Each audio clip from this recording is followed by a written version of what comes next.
In 2000, PCPD was reorganized as a grant-giving foundation. It supported the efforts of partners that responded to various concerns, such as housing, waste management, food security, climate change, and reproductive health.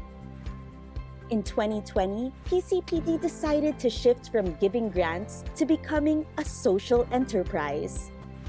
It is studying the feasibility of setting up a hospital that would specialize on women's and children's health care, while at the same time provide a broad range of health services to the general public. As it continues to evolve, one thing has remained constant for PCPD. Through its various transformations, PCPD's commitment is to contribute to improve the quality of life of Filipinos.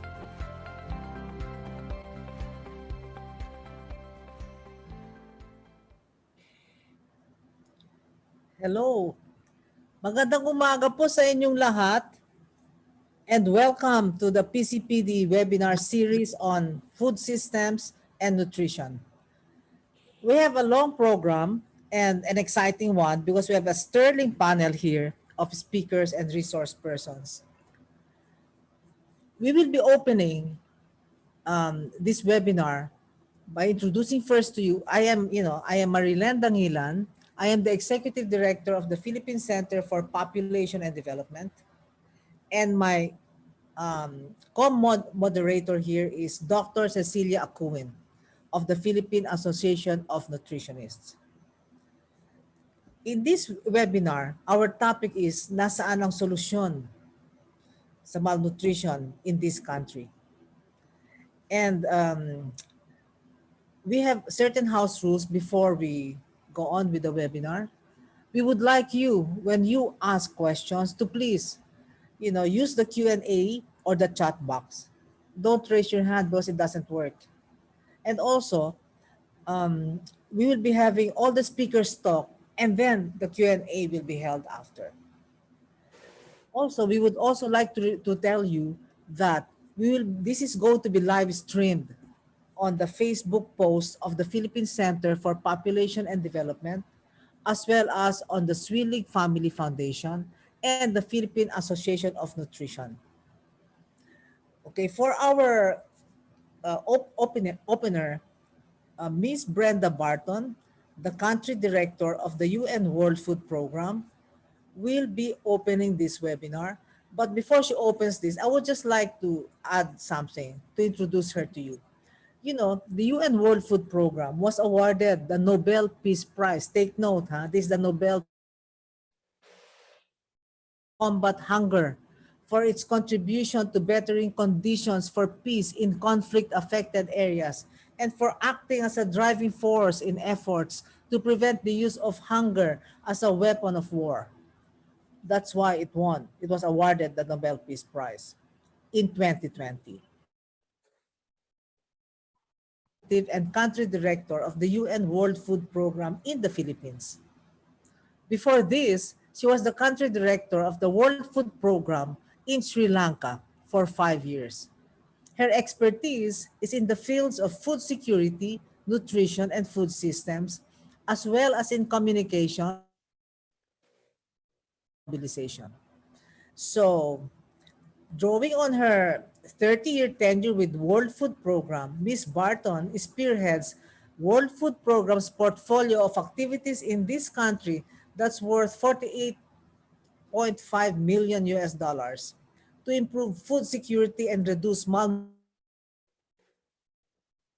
Her 30 years commitment and contributions to end global hunger, Ms. Barton was awarded Doctor of McEwan University honoris causa this year, one of the university's first honorary doctorates. Okay, Ms. Barton, could you please open the webinar? Thank you, Marilyn. Thank you very much, and good morning to everyone. It's really my immense pleasure to be with you here today and to work together on some answers to a very big question that has been on my mind since I arrived here in the Philippines 6 months ago. So yes, indeed, Nasaan un Solusyon, or perhaps more easily said for me, where can we find the solution to reducing malnutrition in the Philippines. As you were saying, Marilyn, I've been with WFP for almost 3 decades, and I can honestly say that solutions to reducing malnutrition in the Philippines and many other countries, of course, where I've also worked, are very well known actually to us. And I'm sure that they're amongst the very smart people that we have around the table today to discuss. It's really about the path that we take and about how fast we are ready to implement the solutions to these big questions. And again, not just here in the Philippines, but globally. And I have to say, there is just now an urgency to tackle hunger and nutrition that has never been felt before at this level, at this dimension. It really is unfathomable. And I think the international community has never faced the kinds of challenges we're seeing what's happened recently in Afghanistan, Haiti. We're seeing what I would call the 3 C's. We're seeing the nexus between COVID, climate, and conflict coming together all at once on an already very fragile food system in the world. So I feel a lot of sense of urgency to have these kinds of dialogues and discussions that we're having today. And indeed, it's very timely because we're coming off the back of the July pre-summit to the Food Systems Summit that will conclude in New York in September. And the Food Systems Summit is an extremely important process. There have been national dialogues held all over the world, including here in the Philippines, and with partners such as yourselves coming together to look at how we can find food system solutions. How can we transform the way that the world is producing our food, and how are we consuming it? And how do we secure the future of our planet? I was listening the other day to a really excellent and impassioned speech that was delivered at the July Food Systems Summit by, I'm sure many of you know him, the world-renowned economist, Jeffrey Sachs. And in addition to being an economist, he's of course a very accomplished expert on sustainable development, economic development, and poverty. And he's also the president of the UN Sustainable Development Solutions Network. And what he was saying is, he really believes, of course, bringing countries together to focus on food systems. He argued that right now we actually have a world food system, that we have enough food, that we have enough knowledge, and that we have enough money to solve hunger and malnutrition. And as a top economist, he made a really powerful economic case about the amount of money that the private sector has, industry, that governments have, and how they're spending those on other areas and other priorities. And he argued, of course, using a lot of stats and facts about just how a small amount of that money that's being spent could really address and solve poverty and hunger if there was a will.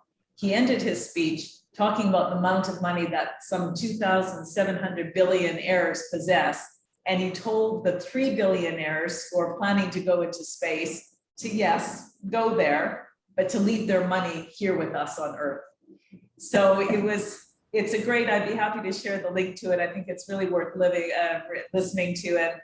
And I'm just really happy that the Philippines has been part of the Food Systems Summit discussions here, and that the Philippines has signed on to the declaration for a global school feeding coalition, which will be very important in this country to address nutrition, recognizing that schools and school feeding programs are an essential part of a safety net, especially when families are losing their incomes or losing their employment, and there's more hardship at home, which results in swapping out of its more expensive nutrition foods or even skipping meals.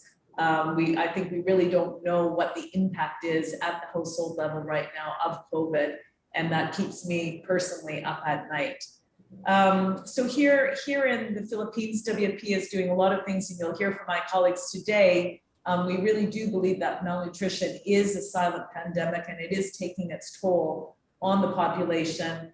We're working on areas such as social behavioral change communication, really trying to understand what the root causes are to bottlenecks of people consuming nutritious foods. Is it access? Is it lack of income? Is it social norms? This is a very interesting and innovative area.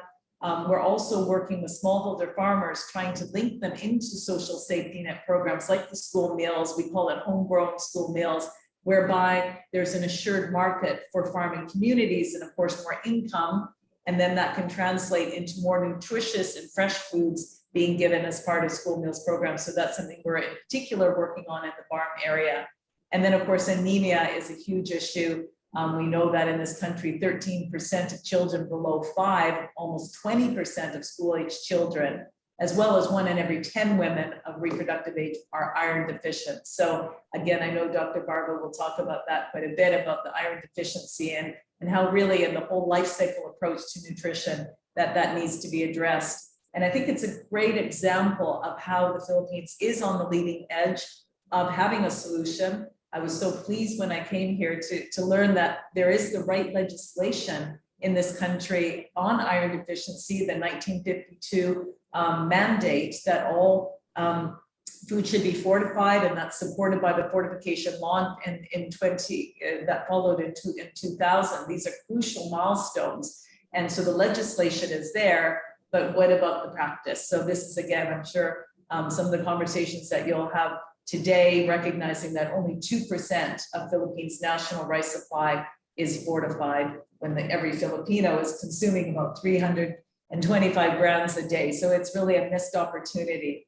And you know, I'm really excited about the Mandanas ruling that I've been hearing about. I'm so happy that we have an LGU esteemed representative with us today. I've been having the opportunity to speak with some of the mayors and other representatives from LGUs, and I'm really excited about the opportunity to work at the municipal level, because I think that that's where we can really put some of these policies and you know, ideas that we all have into practice. So I'm looking forward to the discussion today. I think it could be really a game-changing opportunity for us to work more closely together.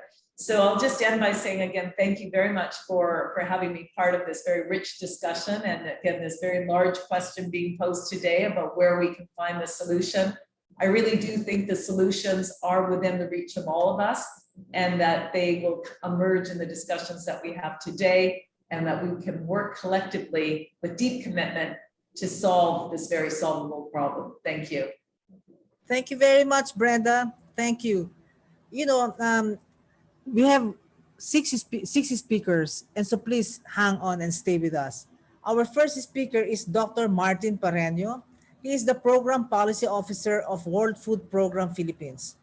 He does lots of things, like he manages a project on stunting prevention. And he also helped establish the Scaling Up Nutrition Business Network to support the Philippine Plan of Action for Nutrition.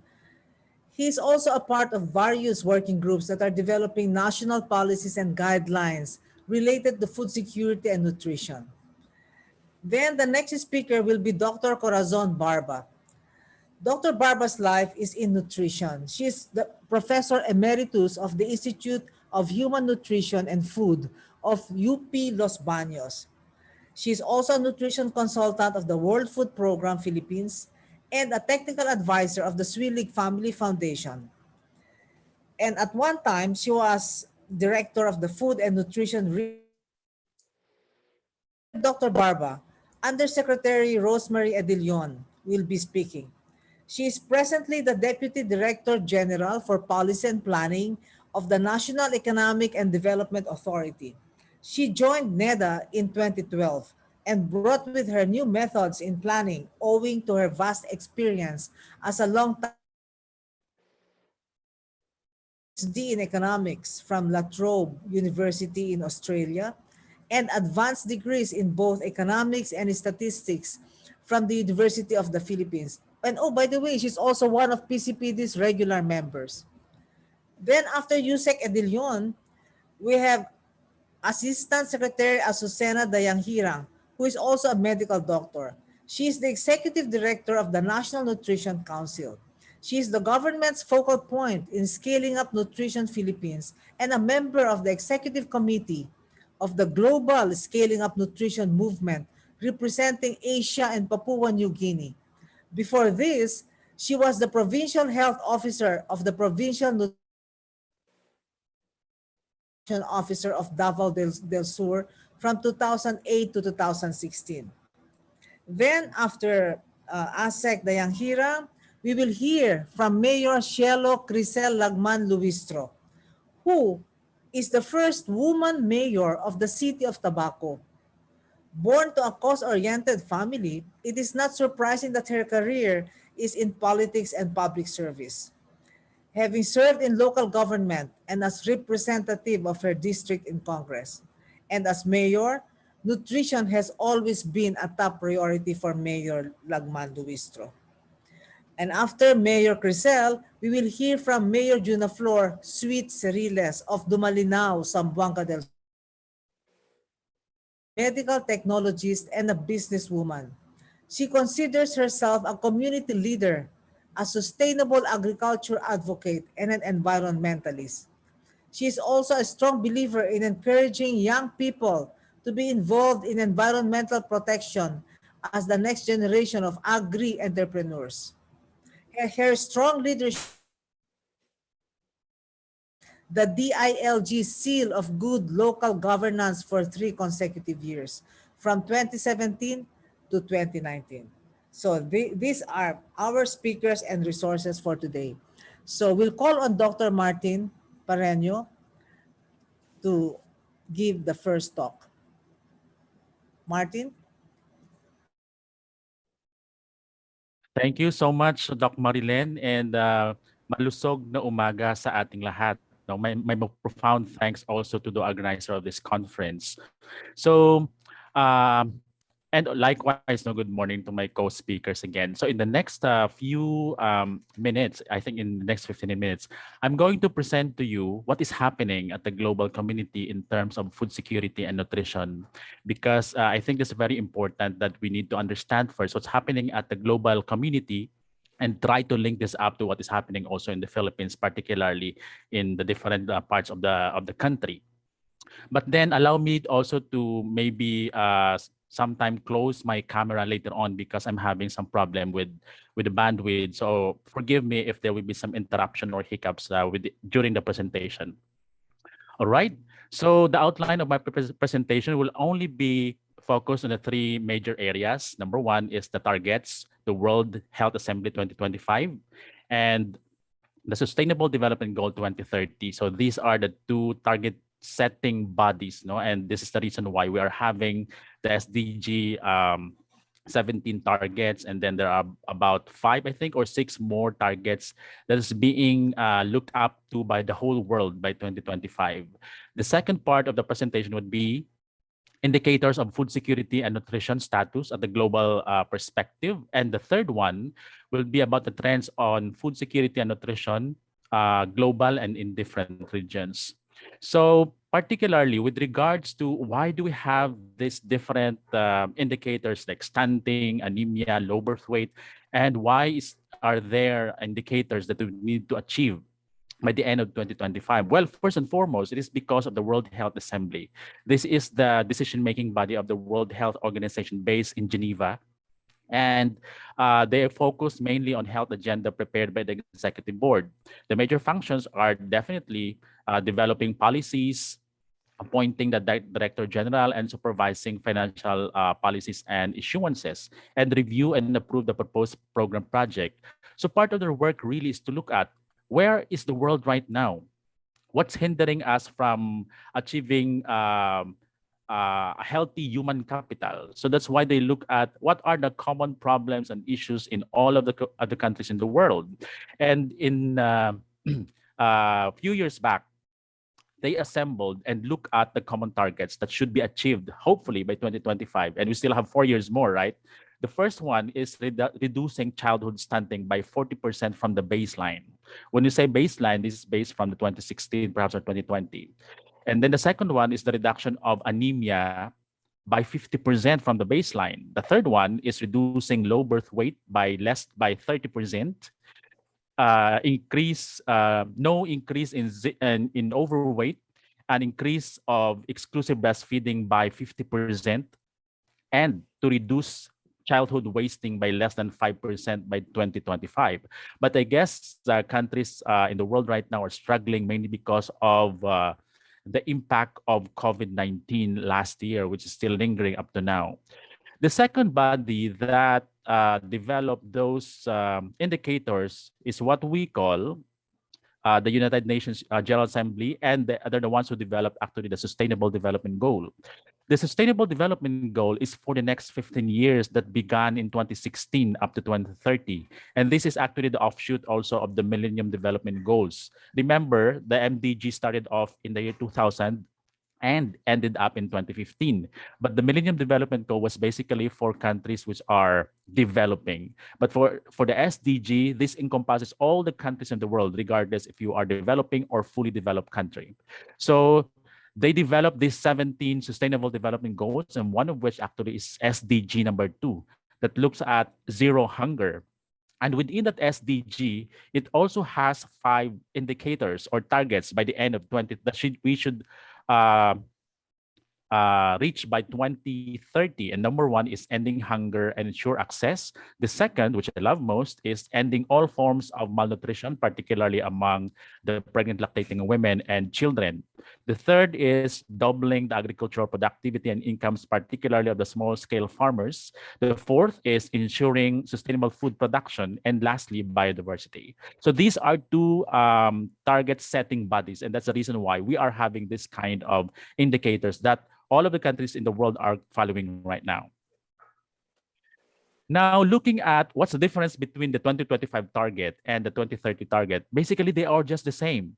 They just differ in the percentage of reduction because, of course, 2025 is earlier as compared to 2030. I will not go into the details of that, but the differences are largely presented in your screen, particularly those highlighted in yellow. Now, I'm going to focus myself on the food security and nutrition indicators in the whole world. For the whole population, we have this prevalence of undernutrition and prevalence of food insecure people.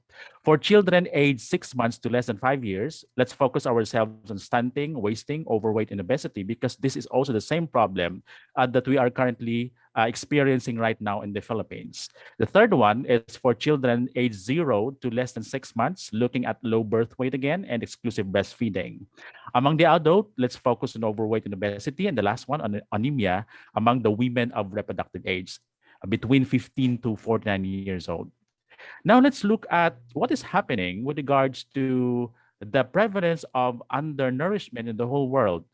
You will see here that the source of this information is from the Food Security and Nutrition report done by WFP, World Health Organization, UNICEF, IFAD, and FAO in 2021. So this is the latest. You can see here that the red line is showing Asia and the world is shown in blue line. You can see here that there was already a very good reduction of the prevalence of undernourished people beginning year 2005 up until even 2016 down to 2019. But beginning 2019, the prevalence of undernutrition in all of these continents in the world increased mainly because of the COVID-19. So you can see here that for the world, we already have about 9.9% people who are suffering from undernutrition because of the effect of COVID-19. This is amounting to around 720 to 811 million people. But when you look at this, beginning 2019 up to 2020, there was an increase of about 118 to 121 million people who are having undernutrition. And where are they in the world? So among those undernourished people in the world, about more than 768 million of them are actually situated in Asia, and that's about 418 million. The rest are subdivided into Africa, 282 million, Latin America and the Caribbean, 60 million, Oceania, 3 million, and the rest goes to Northern America and Europe. Now, when you look at food insecure people, starting from 2014 to 2020, you can see here that Africa really is the one with the highest magnitude of food insecure people. And those in red bars are the ones who are suffering severe food insecurity, and those in orange are the ones suffering from moderate food insecurity. Now, looking again at the data from 2019 to 2020, there was an increase of 320 million people becoming more food insecure, starting from the base of 2.05 billion in 2019, and now it has increased to 2.37 billion. And this is already affecting 30% of the people in the whole world. So if this pandemic will gonna linger, then definitely this will increase if nothing will be done, particularly that the local government unit are the ones who are really at the front line for addressing the effect of the impact of the COVID-19. Here is the non-affordability of nutritious diet. You will see here that pre-COVID, there was about 1.3 billion people who are not able to afford nutritious diet. But because of the COVID-19, there was an increase of about 220 million more people, or that's equivalent to 17%. And largely, some of those are really coming from South Asia, Africa, and Africa south of Sahara.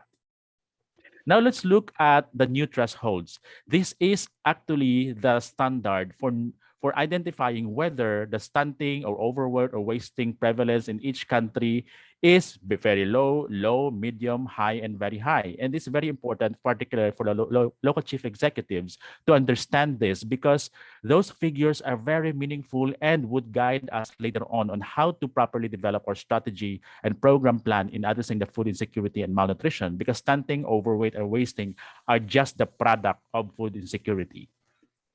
Now, when you look at the World Health Assembly targets compared to the SDG timeline, and looking again at children under 5 years old, knowing that in 2020 we have about 948 million children, you can see here the 6 indicators or 7 indicators: the low birth weight in purple, exclusive breastfeeding in green, stunting in blue. And then you have wasting in red, overweight in purple, anemia in pink, particularly for women of reproductive age, and obesity in dark blue on the far right. You can see here that from 2012 to 2015, comparing it to 2025 and 2030, it seems like the whole world is not actually aligned to that. We are missing our target. Say, for example, in the case of low birth weight on the left side, the current data would show us that globally we have about 14.6 low birth weight in the whole world, but the target for 2025 is 10.15. The same is true for 2030. Now, I'm not going to go into the details because the time is limited, but you can see here that we are not really faring with regards to our target set by World Health Assembly and by SDG 2030.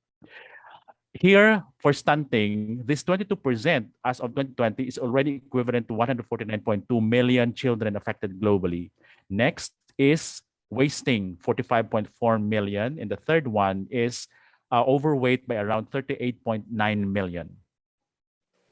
So here, let's look at the global standing. Where are we right now? You can see here different colors, but I would like to point out the color in purple. That is the stunting prevalence of more than 30%. It's very, very high already. And stunting is equivalent to problem with regards to the poor productivity, cognitive development of the people. And this gonna have some impact on the socio-economic, at the same time, the gross domestic product and productivity of each country. You will see here that Philippines and the rest of the Southeast Asian regions belong to this category of very, very high. Next, with regards to prevalence of wasting, you can see here that most of the countries are in color green, and that's good because it's very low to low. But look at countries in orange, red, and in pink. And Southeast Asia belongs to the category of high, medium, and very high. And we in Southeast Asia has a prevalence of 8.2%.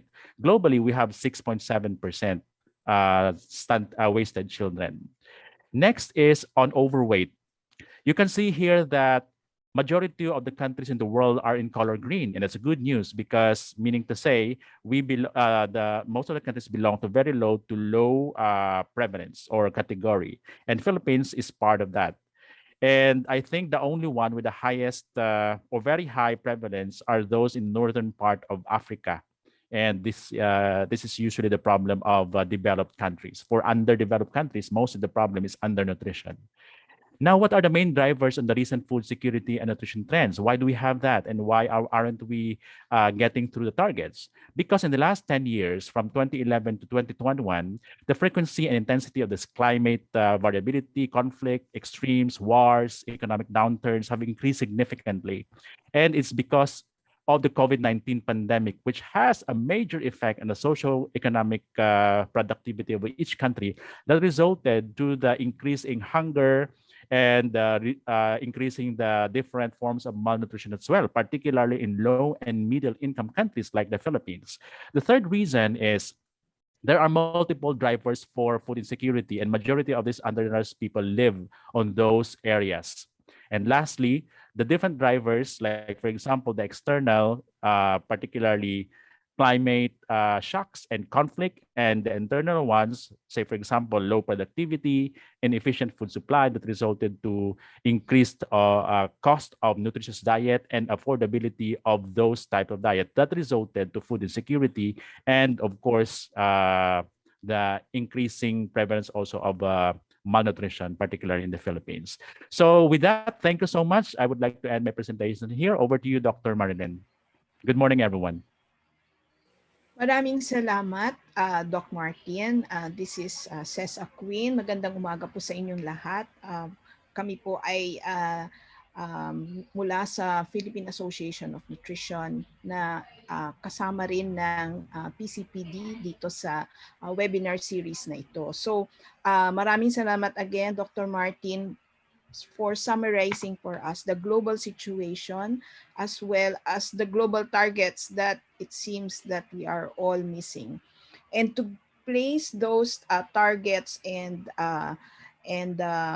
performances in the Philippine context, narito po si Dr. Cora Barba. Thank you, ma'am. Please take the floor. Magandang umaga sa ating lahat. Ako ay si Corazon Barba at I'm thankful to Dr. Martin Pareño, who has given the world situation and in many ways have shown where the Philippines is situated. Martin is going to show you my slide. So in the next slide, we will see the outline, and we will talk very shortly about the relation of nutrition and growth, our nutrition situation, and then centered on addressing the malnutrition problem using PIPAN and our challenges, plus the opportunities and some success stories that we can use probably in looking for ways of improving our nutrition. The question is, nasaan ang solusyon? And hopefully, by the end, from my point of view, I will share with you where I think the solutions are. So in nutrition and growth, in the next one, you will see essentially the first 1,000 days of life. We realized right now, this is a banner program of the Philippines because we realize that human potential is very important. And this starts basically from pregnancy or from conception. In fact, it is not just only the conception or the pregnancy of the mother. The health and nutrition of the mother, which was passed on by her parents too, do affect that of our children to be. And so here, we will talk about our center on the first 1,000 days, although usually we are more used to getting the data for the first 5 years of life, because this is fundamental and it is the foundation of life. In the next slide, you will see brain growth and development. And you can see how much the brain has developed in the 3 trimesters that we have on a total of 4 weeks. I think this is important for us to acknowledge because in general, it's very difficult to know how our brain is growing. And most of the time, we use other things to measure essentially our growth and development, which you will see in our succeeding slide. Here are the changes in body proportion. So from a baby, you will see that the head is doubled, the arm is tripled, the trunk is tripled, and you will see that the legs grow 5 times. In short, the proportion of the body, which is about before what used to be 20 to 25% of the whole body is the head, now becomes more minute in comparison with the rest of the growth of the body. And this is important again, and that is the reason why we use stunting or we use growth essentially as an indicator of how nourished we are or how nourished the population is. So that you will see that in the next slide,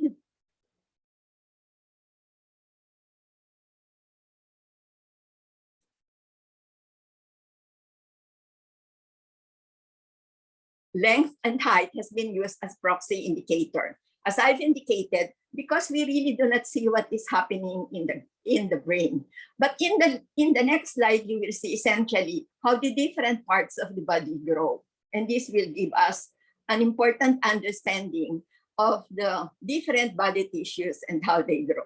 You will see that if we look at the lymphoid system, the ones that gives us protection, they tend to go up high during the period of childhood and then tapers off in the period of adulthood. Note that in the graph, we have basically a red line, and that is to denote the first 2 years of life. So we can see the proportion of how the brain and the head grow in relation to the rest of the body. So if you look at the broken line, you will see the growth of the brain from the time the baby is born and basically up to the time that is 2 years old. And if you look at the intersection of the line between 2 years old, you will see that it is going to be very close to 50 to 60% with the growth of the brain. And yet, when you look at the vertical growth or the length of the baby, you will see that it is much less in comparison. So that would really tell us why it is important, why the first 2 years of life or the first 1,000 days is very important to the future of the health and development of our child. As you will see in the next slide, okay, these are babies that are showing essentially with regards to their growth. And again, in the next slide, okay, it is showing us the growth of the different organs of the body as shown in the four types of body tissues that has been done. Okay, so we will go into the nutrition situation. As I've indicated, Dr. Pareño had mentioned many of these. So we will look at the indicator that has been suggested to us using the World Health Assembly and also the SDG. So we will be looking at birth in terms of the prevalence of our low birth weight, and we will be looking at from 6 months to 2 years, our percentage of underweight, stunting, wasting, overweight, and obesity. And we will go to the women of reproductive age to see how nourished they are when they go into pregnancy. So in the next slide, you will see the different indicators that has been used. Stunting is probably one that you hear very much. What it measures is what should be the height in accordance with the age. And therefore, for this, all of these indicators, the Food and Nutrition Research Institute, together with the National Nutrition Council, have set forth tables so that it will be easier for us and look at these tables for us to determine what should be the height for a particular age, what should be the weight for the particular age to tell us whether a child is underweight, overweight, or normal. And then we shift to another indicator. This time, it will ask you the question, what is the weight for the height? So you consider the height and say, what is the weight? Because here what we measure is proportionality. And therefore, if you are stunted or if your height is not as much as it should be, if you have a high weight, then you can even be considered as overweight because it is measuring your weight for your height. Again, it is proportionality as opposed to the measurement for your weight for your age.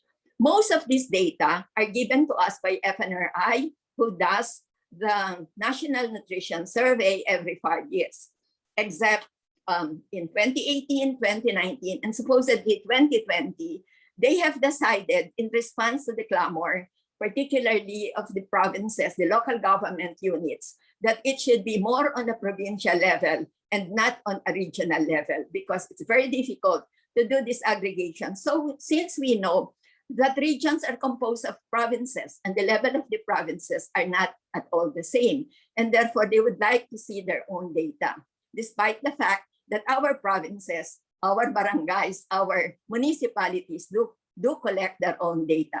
So that nationally, as I've indicated, for 2018, 2019, we have provinces. Unfortunately, because of the COVID-19, the 2020 was stopped.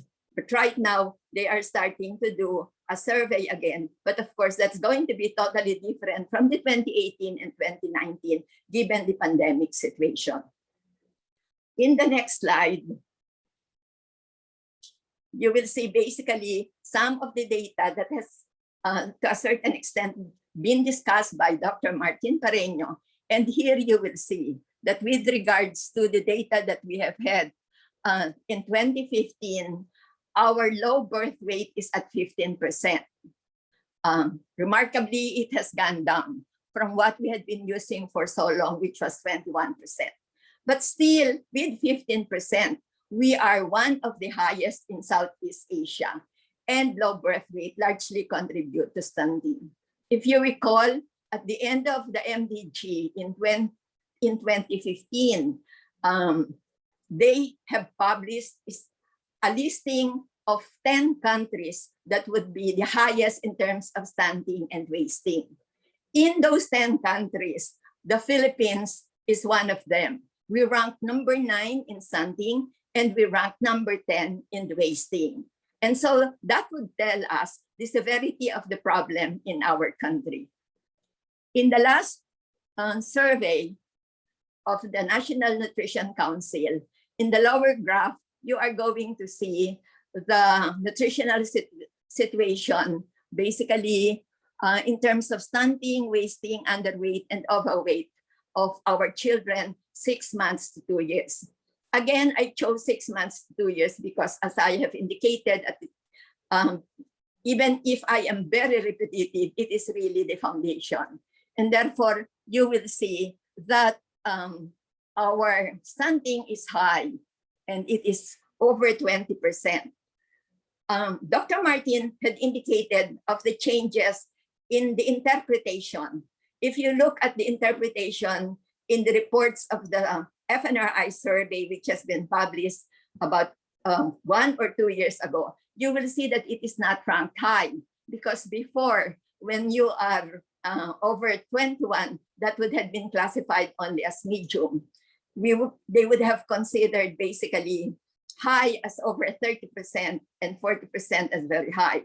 But as has been shown to us, that has been lowered. I think it is also because a lot of people who have been looking at stunting can really see what stunting brings about when you become an adult. And therefore, it becomes important to have a lower percentage of this kind of problems. You will see that our underweight and our wasting is medium. And that is because we have 7% in wasting. But given the pandemic situation now, given food insecurity, we probably can almost say that that is going to be a lot higher if there is a survey that is being conducted. We hear of a lot of people saying that they have experienced hunger or even missing a meal or 2 a day, and that would really contribute to wasting. Fortunately, maybe because of the Philippine culture too, adults try very hard to feed their children first. And that is an important consideration, particularly if the food that they're giving to the children are the ones that will be needed for their growth and development. As I have indicated here, the wasting is quite low, but then we know that that is going to go up. So going back into our brain, in the next slide, these are pictures that has been taken in other countries, but I am sure they will be representative of also the brain size and the neurons if we are able to take pictures of our children. Note the difference in size of the brain between a normal and a malnourished child. And these are children who are about 3 years of age when their pictures were taken or past the first 1,000 days. Look at the different neuron connections and see how sparse the neuron connection is in the brain of the underweight, of the malnourished child. And therefore, again, that has, if the size and the neuron connections are quite sparse and they are quite small, then you will know that there is going to be a limit with regards to the productivity of that person later on in life. We have seen that in terms of schooling. Every time we talked about our Department of Education and the ranking that our children have had in comparison, we seem to be going down. And that has to do essentially with what our children has been nourished and what their nutritional status is. And that is why we have always been pushing for supplementary feeding program, not only for very young children, but up to the point that they are school children. In the next slide,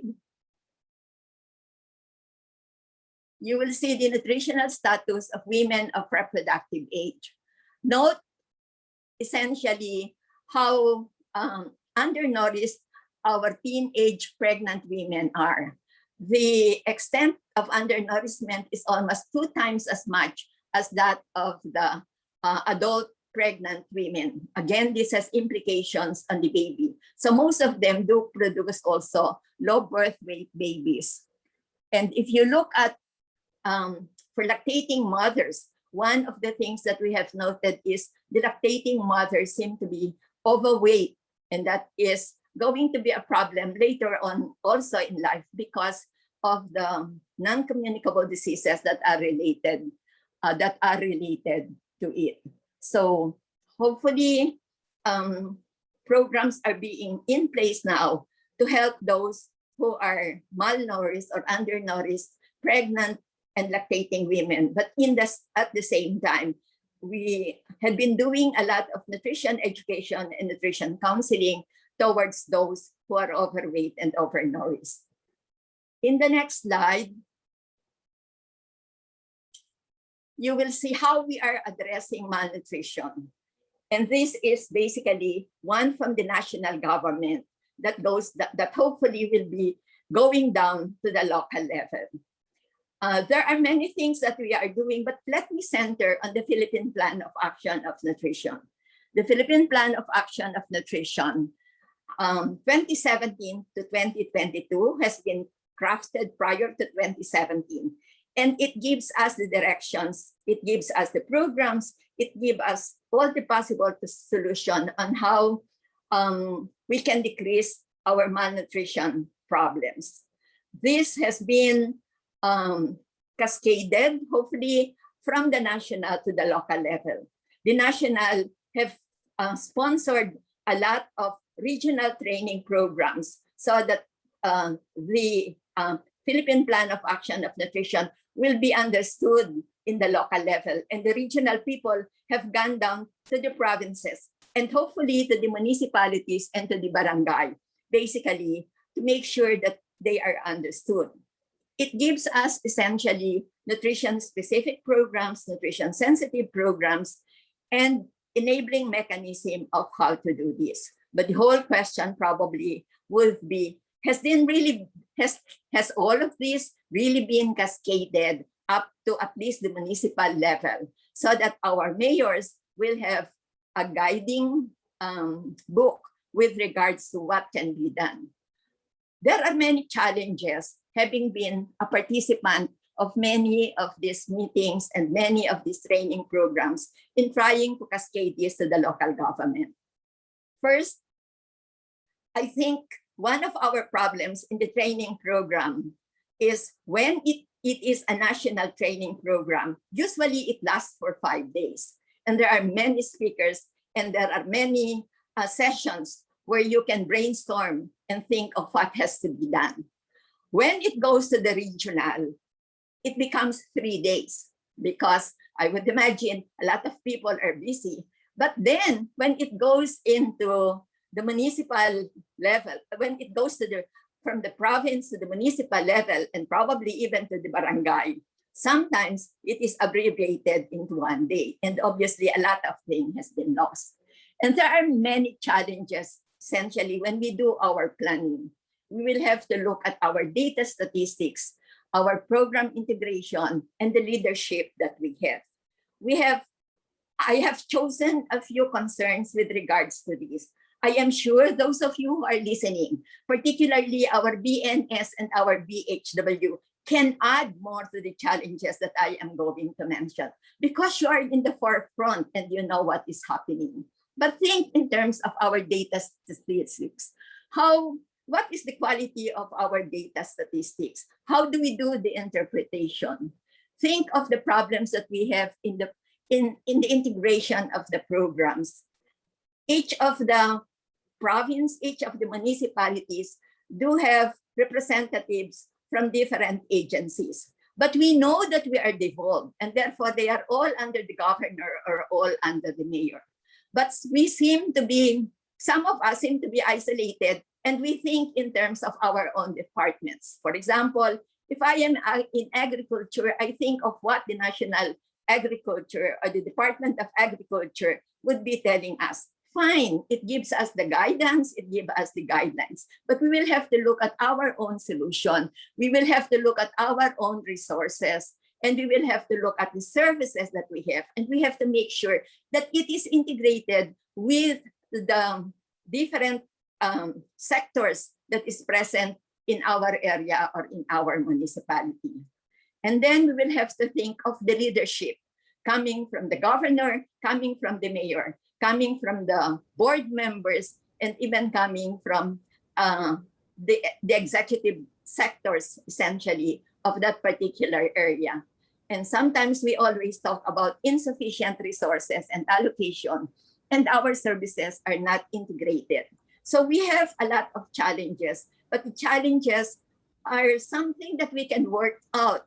It is something that we will have to recognize and then talk among ourselves and say, how do we do, what do we do, and how best we can overcome these challenges.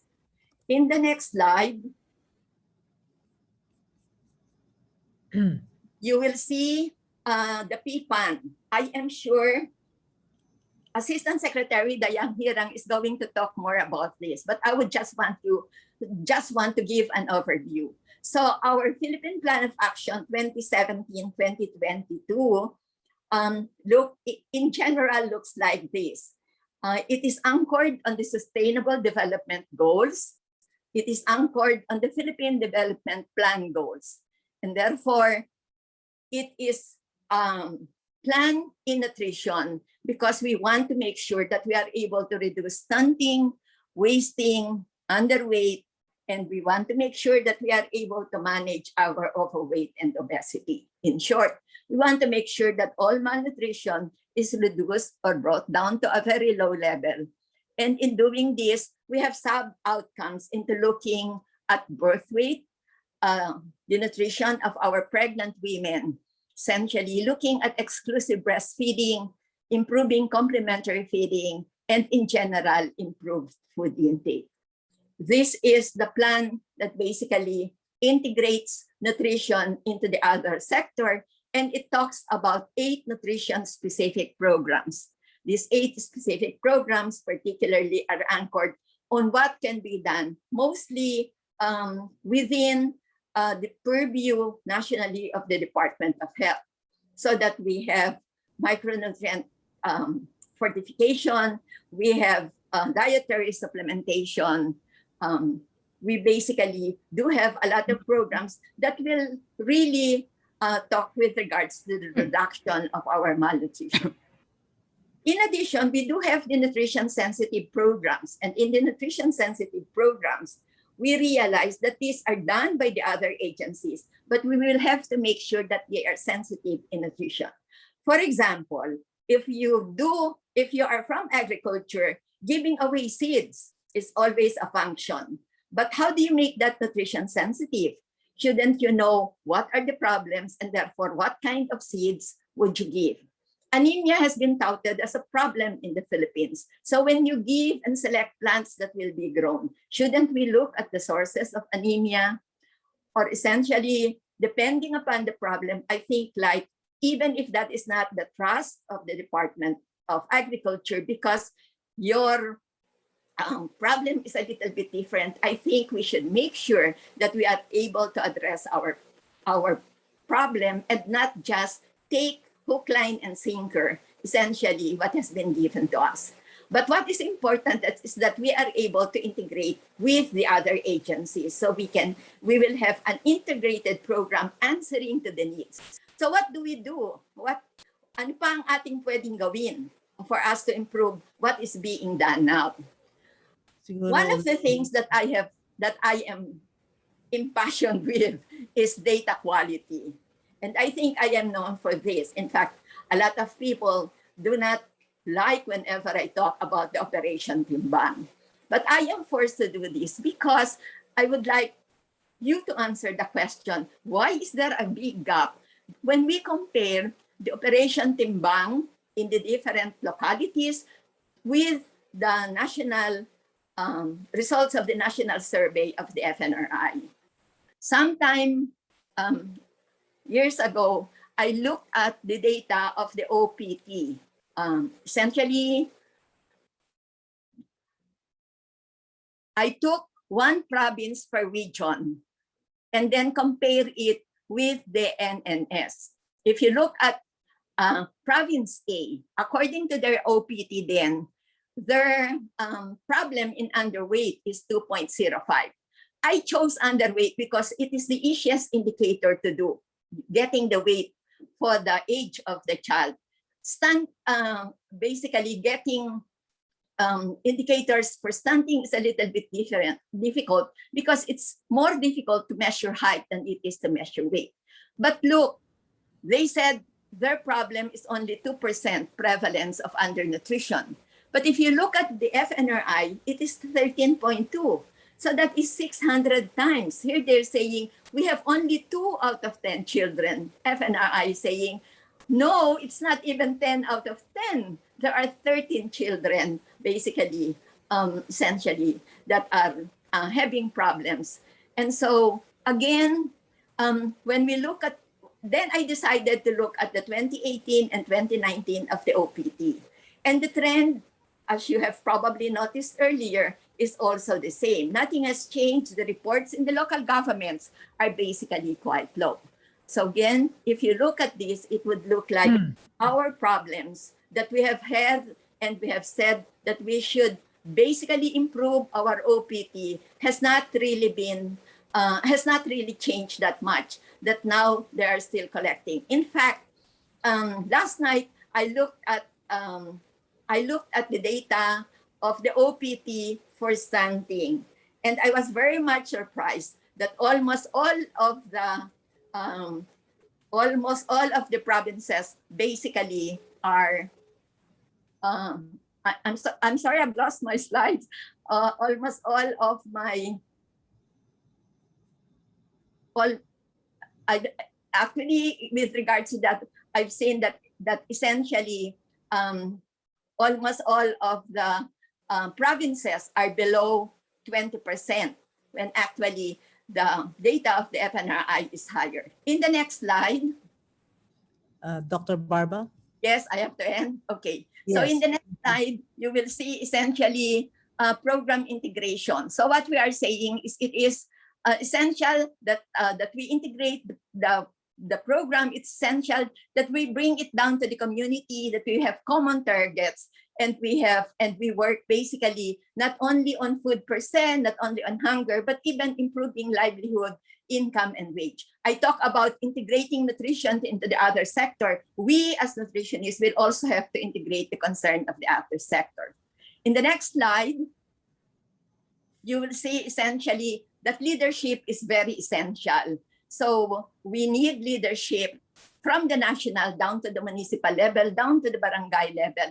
And we will have to make sure that we have a lot of public and private partnership and look at innovations and business opportunity. And in the next slide, essentially, nasaan ang solusyon? Nasa atin ang solusyon.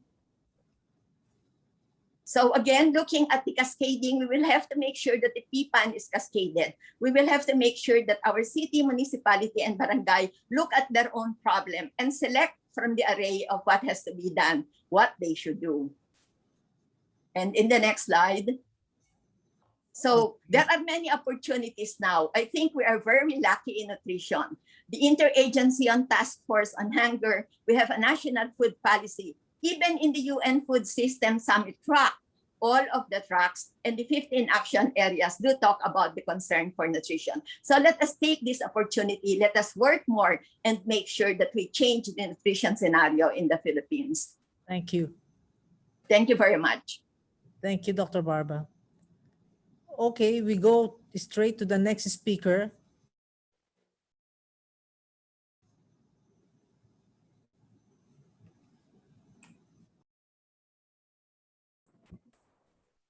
Yes, good morning, everyone. Thank you very much for inviting me to this event of the PCPD.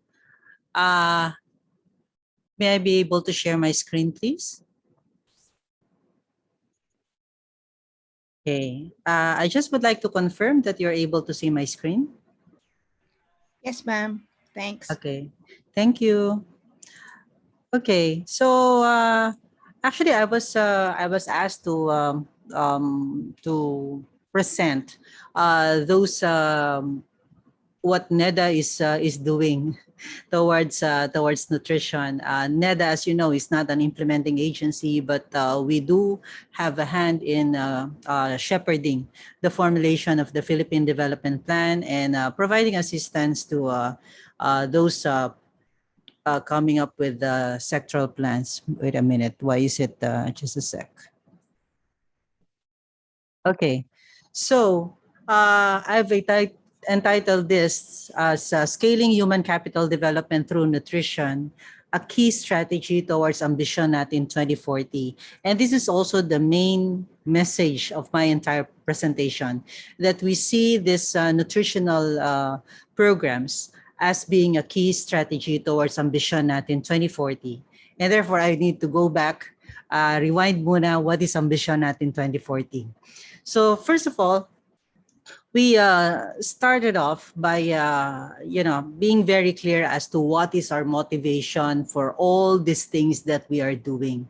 So back in 2015, we conducted a survey asking Filipinos what they want to be, what they want to do, and what they want to have by 2040. So remember, we were doing this in 2015. So from 2015 until 2040, that's about 25 years, or roughly a generation worth of time period. We chose 25 years kasi parang realizable tong time frame na to, no?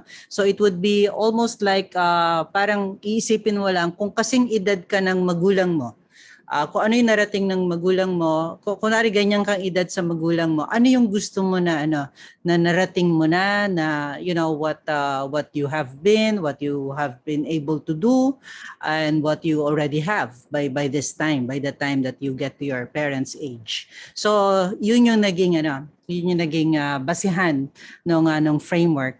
Now, notice as well na itong dalawa na ito, yung what Filipinos want to be and what Filipinos want to do, ang basihan nito is actually the framework of human development by Dr. Amartya Sen, yung isang Nobel laureate, na sinabi niya, human development is really being able to be what you want to be and to do what you want to do.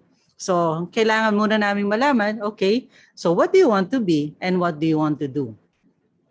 So, ito yung naging summation or synthesis or summary of that survey consisting of about 10,000 respondents. Meron kaming 42 FGDs at ito yung kabuuan noon. That Filipinos want to enjoy a matatag, maginhawa at panatag na buhay. So yung matatag, ang elaboration nito is that their family is together, they have time with friends, they enjoy work-life balance, and have a strong sense of community. Maginhawa, it's free from hunger and poverty. They have a decent house, they live in a decent house with secure home ownership, and then get to enjoy good transport and mobility options, and they are able to travel and go for a vacation. Panatag, they have enough resources for day-to-day needs and unexpected expenses. They enjoy peace and security of the place, a long and healthy life, and they can look forward to a comfortable retirement. Now, at first glance, parang sa unang tingin, ang simple, no? Ang simple ng ambisyon, matatag, maginawa, panatag na buhay. Pero actually, kung titingnan, if you drill down to the details nito, hindi mura itong ambisyon na to, no? Medyo malaking amount ang kakailanganin mo. So imagine being able to afford a vacation, good transport, decent house, okay?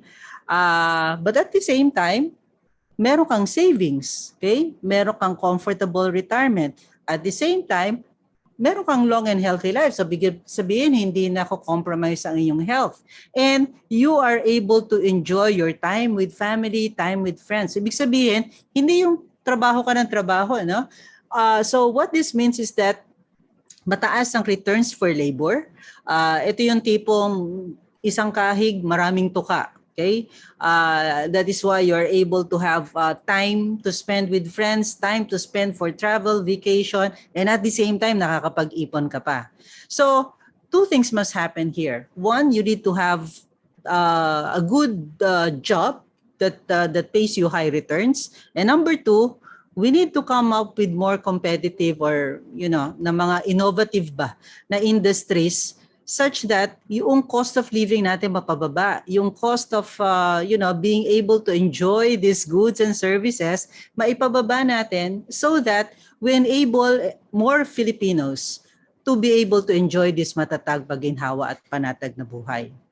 So the next thing we did was to translate this. So kung itong ambisyon, paano natin gagawin to? So we came up with what we call our long-term development goals. So over 4 Philippine development plans. Nandito pa rin tayo ngayon, okay? So magkakaroon pa ng 3 pa. And by 2040, we figured the Philippines will be a prosperous, predominantly middle-class society where no one is poor.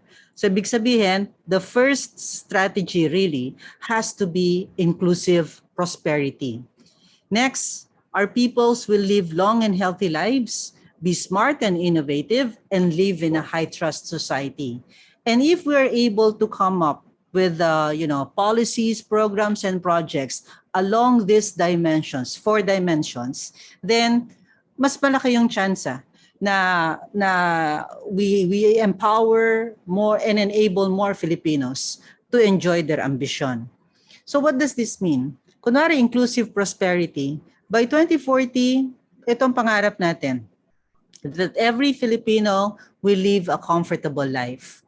So, nung inano namin to, nag-brainstorm kami, it actually means that for this PDP, we should actually expand economic opportunities.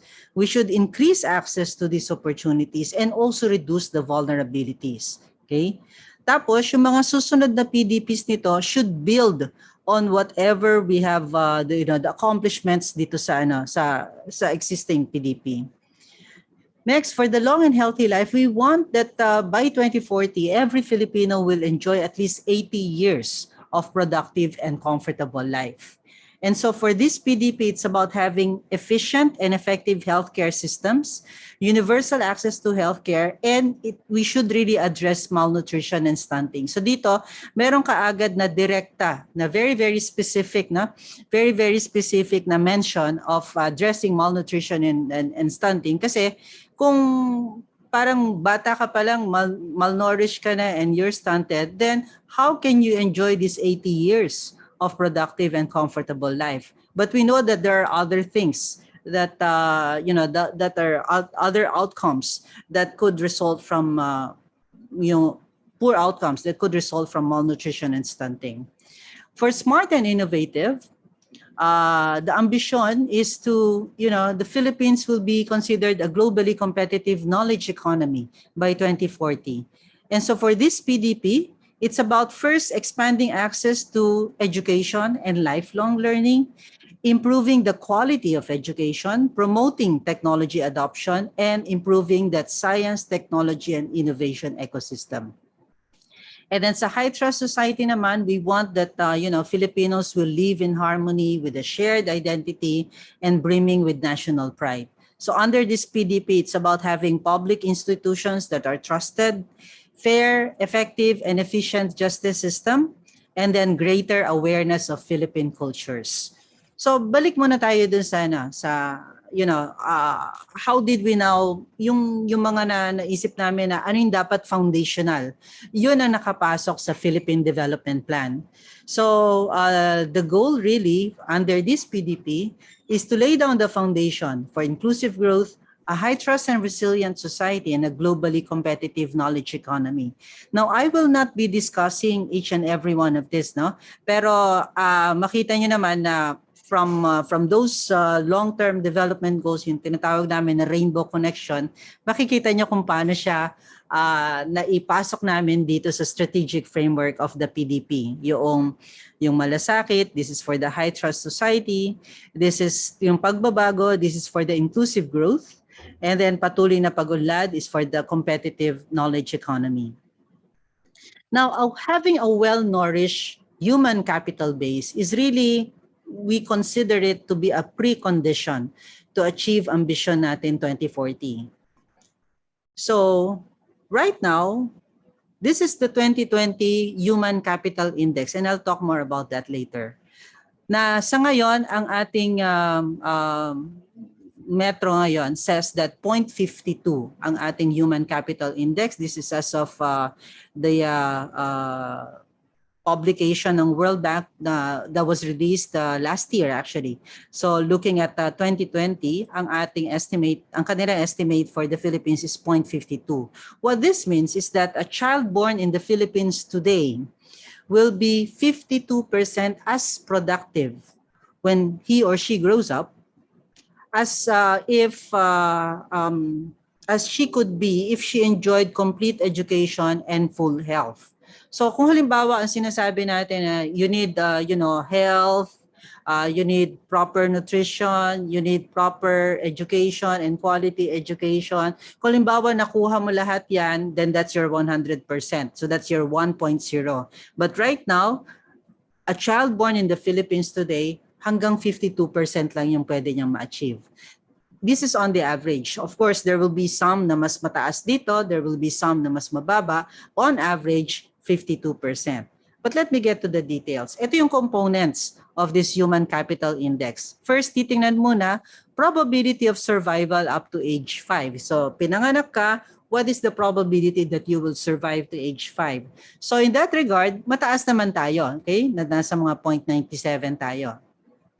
Next is, anong klase naman yung magiging, your state of health, your state of nutrition. So, ang tinitingnan dito is yung fraction of children under 5 not stunted. Ito, mababa tayo. Nasa 0.66 lang tayo dito. Meaning, 1/3 of children na under 5 natin ngayon are actually stunted.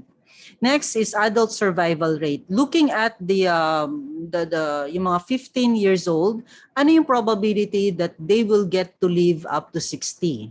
Okay? And sa ngayon, medyo okay pa tayo. Nasa lampas 80% naman tayo. We can still improve on this. But right now, ito yung malaki nating problema, yung fraction of children under 5. Next is, okay, so that's the part on the survival. Next naman is titingnan nila yung expected years of schooling. Expected years of schooling natin is actually mataas. It's almost 13. Nasa 12.8 to years. Okay? So a child born today can expect to have 12.8 years of schooling. Kasi nga, libre naman yung basic education natin. Kung makapasok ka sa SUC, libre pa rin yun. Okay? The problem though is yung quality naman. Yung harmonized test scores natin, mababa ang ating ang score natin dito, no? So it's actually nasa mga 350 lang ito. And so if you adjust that years of schooling by the quality, then ito lang yung learning adjusted years of schooling. It's not even 8 years. So yung 12.8 natin dito, magiging mga 7.8. Parang mo ng 8. Okay? Ano na yan? Bonus na. So yung dati nating 12.8 years of schooling in terms of quantity, if you adjust it for quality, magiging nasa 8 years lang siya. So you can just imagine, no? 4 years ang ating more than 4 years worth of schooling investments ang nasayang because of the poor quality.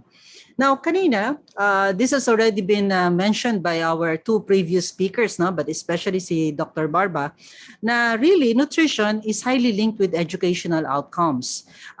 This is based on a UNICEF paper. Sabi nila, it's you can have less delayed enrollments, reduce grade repetitions, and greater learning per year of schooling. So in terms of quantity of schooling and quality of schooling, malaki talaga ang kinalaman ng proper nutrition.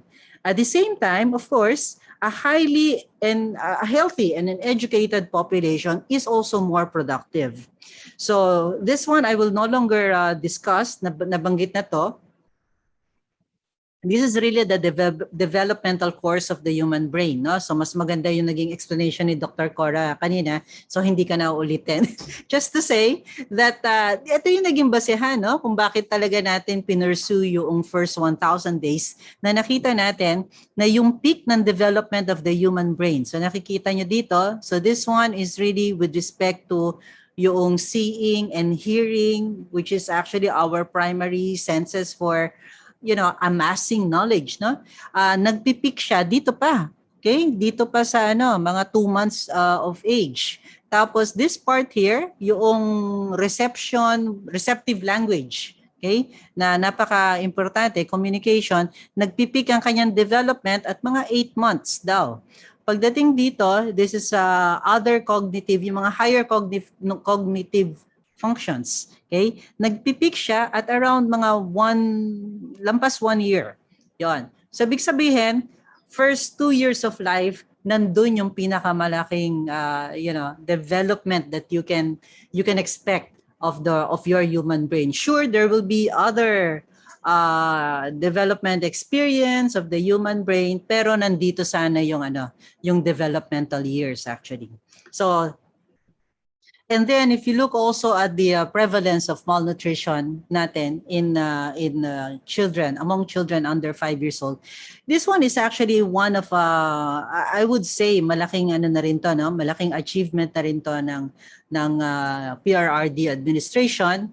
Of course, you have Doc Apet there from the National Nutrition Council na nakita niyo naman mula noong 2003 hanggang ngayong 2015, halos hindi gumagalaw, no? Yung ating prevalence of stunting. Merong bumaba dito, 2013, okay, 30.3, pero tumaas ulit noong 2015 to 33.4.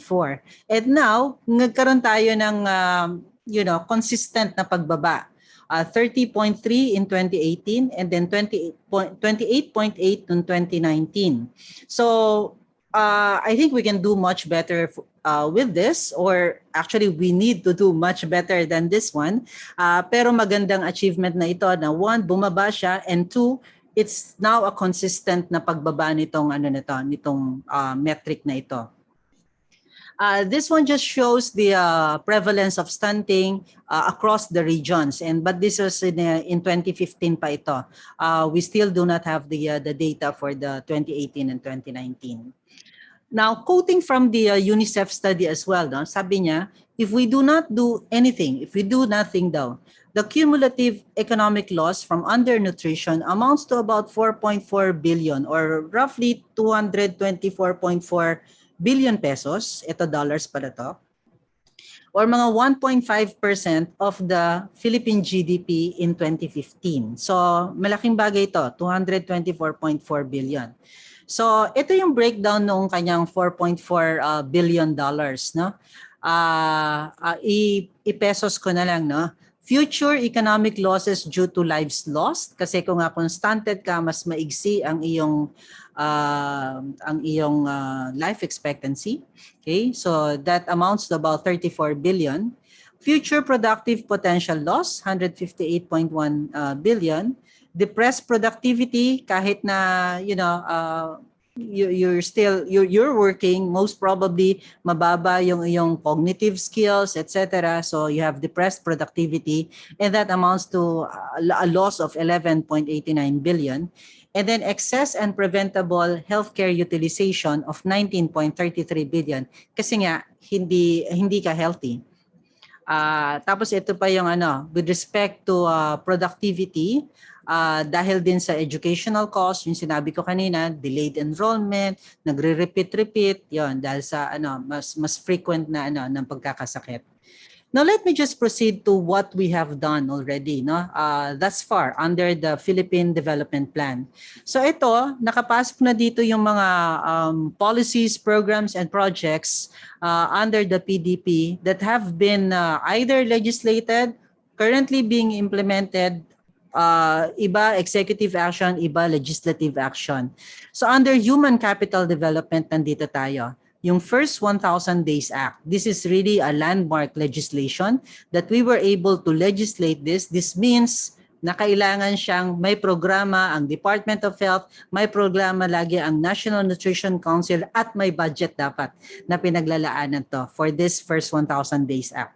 Nandiyan din yung Mental Health Act, the Universal Healthcare Act, okay? Yung Expanded Maternity Leave Act, yan, kasama yung Expanded Maternity Leave Act. Okay. Now, NEDA, actually, talagang we advance nutrition as part of the country's development agenda. We ensure that it's part of our medium-term development plans kasi alam nga namin it's a key strategy. We also provide guidance and support as a member of the NNC Governing Board. And we also provide technical assistance in support of the first 1,000 Days program. So kasama kami nagbalangkas, tumulong na nagbalangkas nung IRR nito at lagi rin kaming kasama sa pag-advocate for the funding for this first 1,000 Days program. And I'm sure si Doc Apet will be discussing more of this PPAN.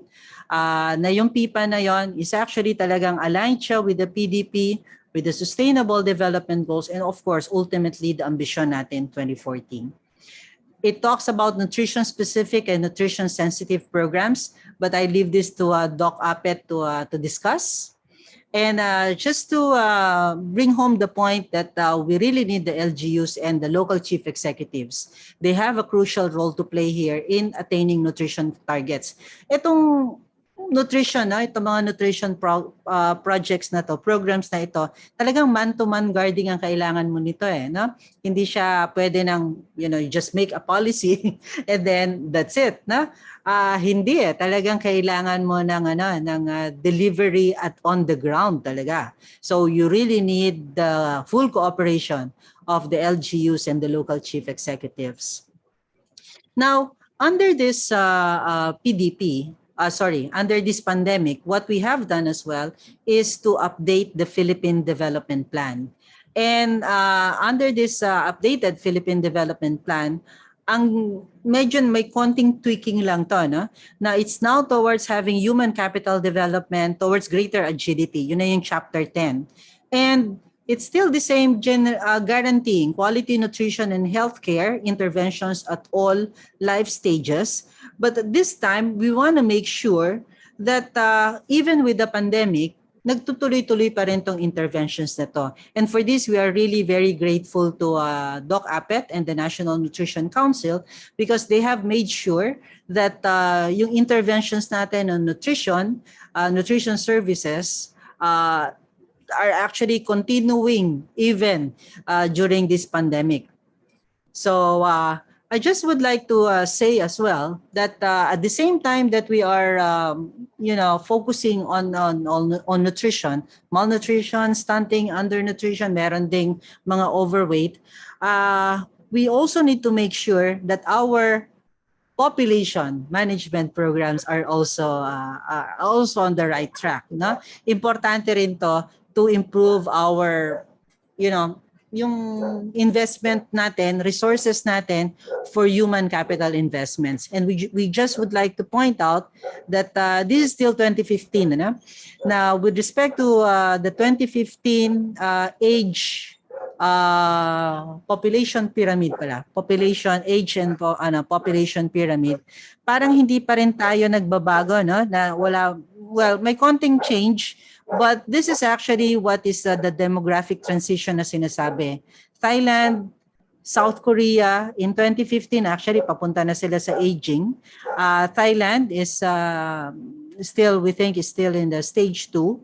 But the Philippines, even after all this time, is still in stage 1. So these ones will have to go hand in hand. Our nutrition strategies, our human capital strategies actually, okay, sa pangkalahatan, but at the same time, kasama talaga yung population. And that is why even in the PDP, in the PDP, if I may just go there, Yoan, this is actually the first PDP where we have dedicated a whole chapter that is devoted to population management. It's really about reaching that demographic dividend. So I just would like to close this talk by simply reiterating that yes, we do agree nutrition interventions is really a key strategy towards attaining the ambition natin 2040. In and of itself, no, talagang importante na ayusin natin yung nutritional status, especially na ating mga kabataan. But even as a key strategy to economic development, to sustainable development, and yes, towards the ambition natin 2040. Thank you very much. Maraming salamat, Yusek Rose Adilion, for I think that very comprehensive view of the role or the place of nutrition at the national level, macro level. Pero talagang obvious naman po, Yusek Rose, na walang mangyayari sa ating ambisyon kung walang tamang nutrition. And to talk more about what the government is doing, we now give the floor to Assistant Secretary Azucena Dayanghirang of the National Nutrition Council. Thank you. Thank you very much, Dr. Ses. Good day to all, and thank you for inviting me to share with you the government's efforts in reducing malnutrition in the country through the implementation of the Philippine Plan of Action for Nutrition 2017 to 2022. So let me start this presentation with a call to intensify the war against malnutrition. So before I proceed, allow me to briefly introduce the National Nutrition Council. Actually, it was created in June 1974 by virtue of PD 491, and it is the highest policymaking and coordinating body on nutrition. Through various issuances, NSC was attached first to the SWD and DA until it was transferred to DOH in 2005.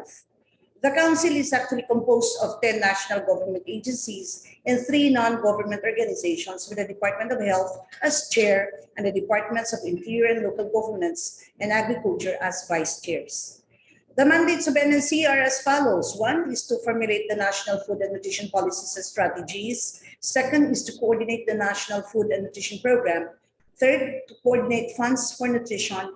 And 4th, to call on any government instrumentality for any assistance. Now, the NNC Secretariat, which is my agency, is the executive arm of the National Nutrition Council Governing Board.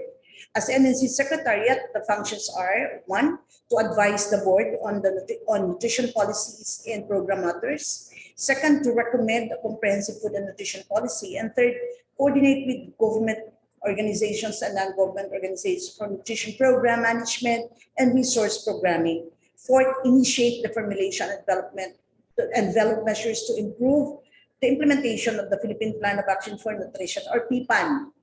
5th, to monitor and analyze nutrition-related socioeconomic data for periodic statement on the country's nutrition situation.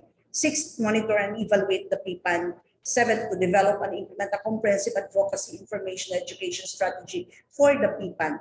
And lastly, provide technical, financial, and logistical supports to local government units and agencies for the development and implementation of nutrition programs and projects.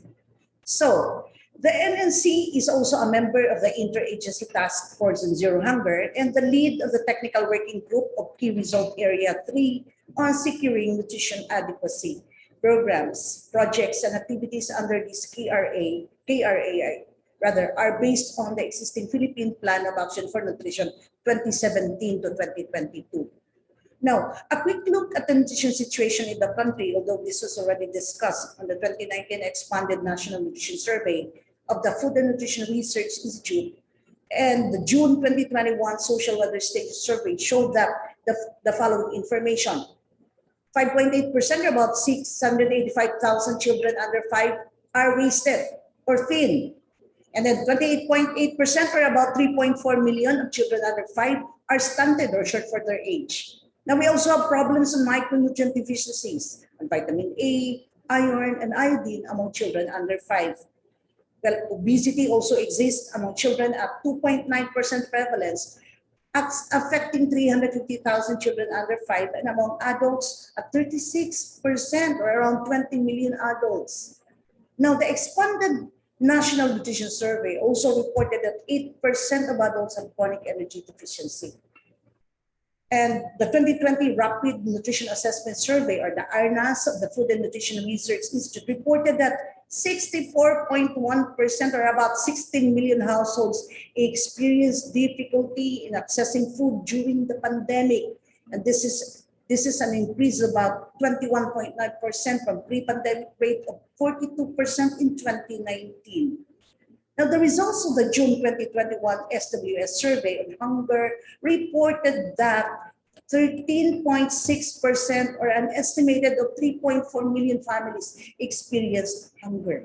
This is higher than the 8.8% hunger incidence pre-COVID in December of 2019.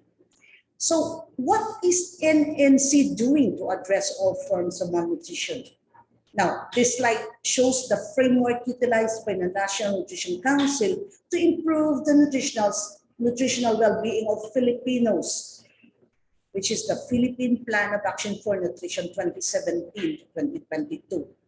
The PPAN, as discussed thoroughly by my classmate, Yusek Rose, is an integral component and a companion plan of the Philippine Development Plan.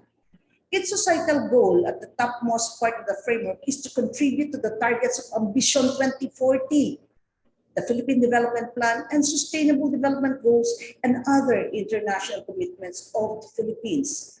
Now, the boxes in the middle part are the target nutrition outcomes and intermediate outcomes. Finally, at the bottom part are 3 pillars of the Philippine Plan of Action for Nutrition. 1, the nutrition-specific program. 2, the nutrition-sensitive programs. And 3, enabling mechanisms.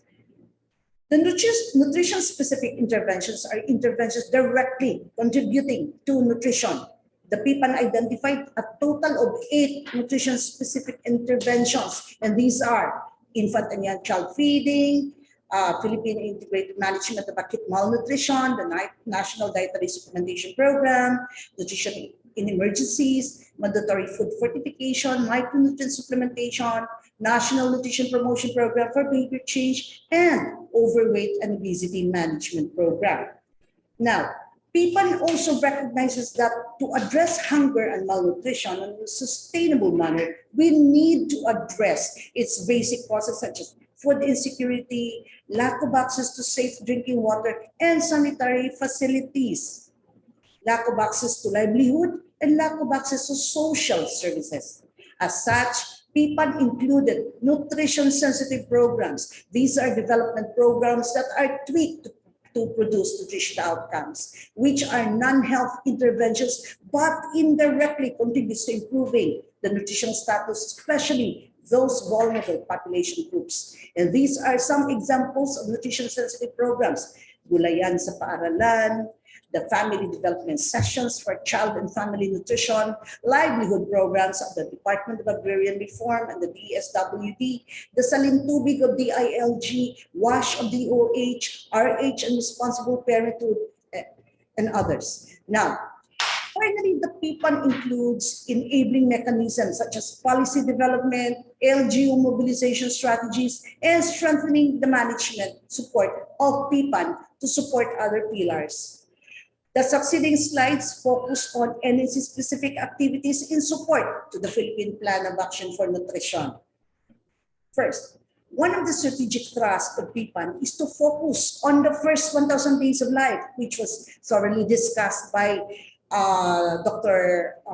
Cora Barba. So, which refers to the period of pregnancy up to the first 2 years of the child. Now, why first 1,000 days? So if we look closely at the data on stunting, we see that stunting among 1 to 2-year-old children is about twice the level of infants 0 to 11 months old.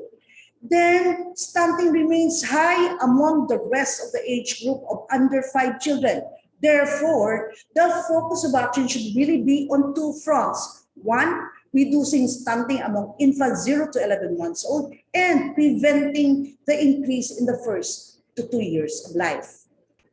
To address stunting, the intervention should begin during pregnancy or at the start of the very first 1,000 days of life.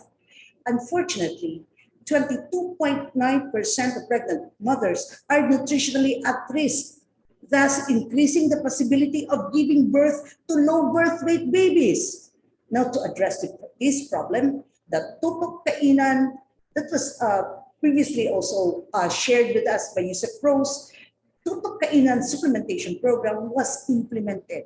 It is a component of the National Dietary Supplementation Program of PPAN 2017 to 2022, which aims to prevent stunting by giving nutritious food commodities to nutritionally at-risk pregnant women and children 6 to 23 months old. The NNC Secretariat or the NNC leads the implementation of the program in collaboration with the Agrarian Reform Beneficiaries Organizations or the ARBOS through the Department of Agrarian Reform and the Office of Cabinet Secretariat. Under the National Nutrition Promotion Program for Behavior Change at the PPAN, the NNC implements the Promote Good Nutrition Program to disseminate nutrition information. The NNC actually developed the popularized version of the 10 nutritional guidelines for Filipinos, the 10 Kumain Mens. Part of the campaign are printed IEC materials, collaterals, and radio and TV plugs. The NNC also utilized various media platforms for nutrition promotion and information dissemination such as TV, radio, print, and online through its website and social media accounts. In the slide are the TV and radio programs produced by NNC over the years and social media accounts that you can like and subscribe to. The NNC also implemented the Nutri-Eskwela Community Radio Program in partnership with the National Telecommunications Commission. This program established community radio stations in areas with no or limited access to commercial radio stations with high prevalence of undernutrition to disseminate correct, current, and relevant nutrition, health, and educational and developmental information. The Nutri-Eskwela community radios have always been utilized during disaster and emergency situations to keep the constituencies updated. To date, there are 50 Nutri-Eskwela, 50 Nutri-Eskwela radio stations in 16 regions, except NCR, serving the communities.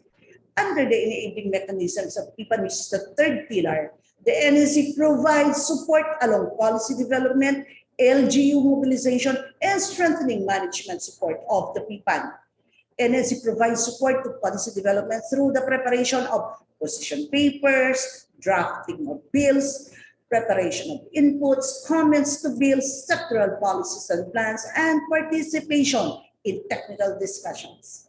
Along LGU mobilization, the NNC provides technical assistance to LGU on the formulation of the Local Nutrition Action Plan or the LNAPs and integration of activities in the LNAPs to their local development plans and annual investment programs in all LGUs. Now, the NNC also conducts special events to advocate to local chief executives. For this PPAN cycle, the NNC has conducted 2 national dialogues with LCEs in coordination with the Department of Interior and Local Government.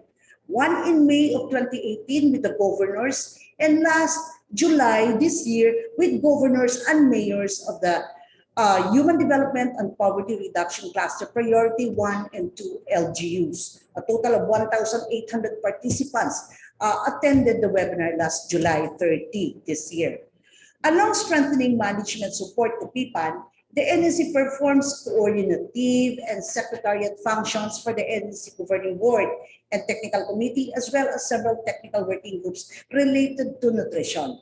So the NNC also manages the BNS, the Barangay Nutrition Scholars Program, and provides technical, material, and modest financial support to Barangay Nutrition Scholars.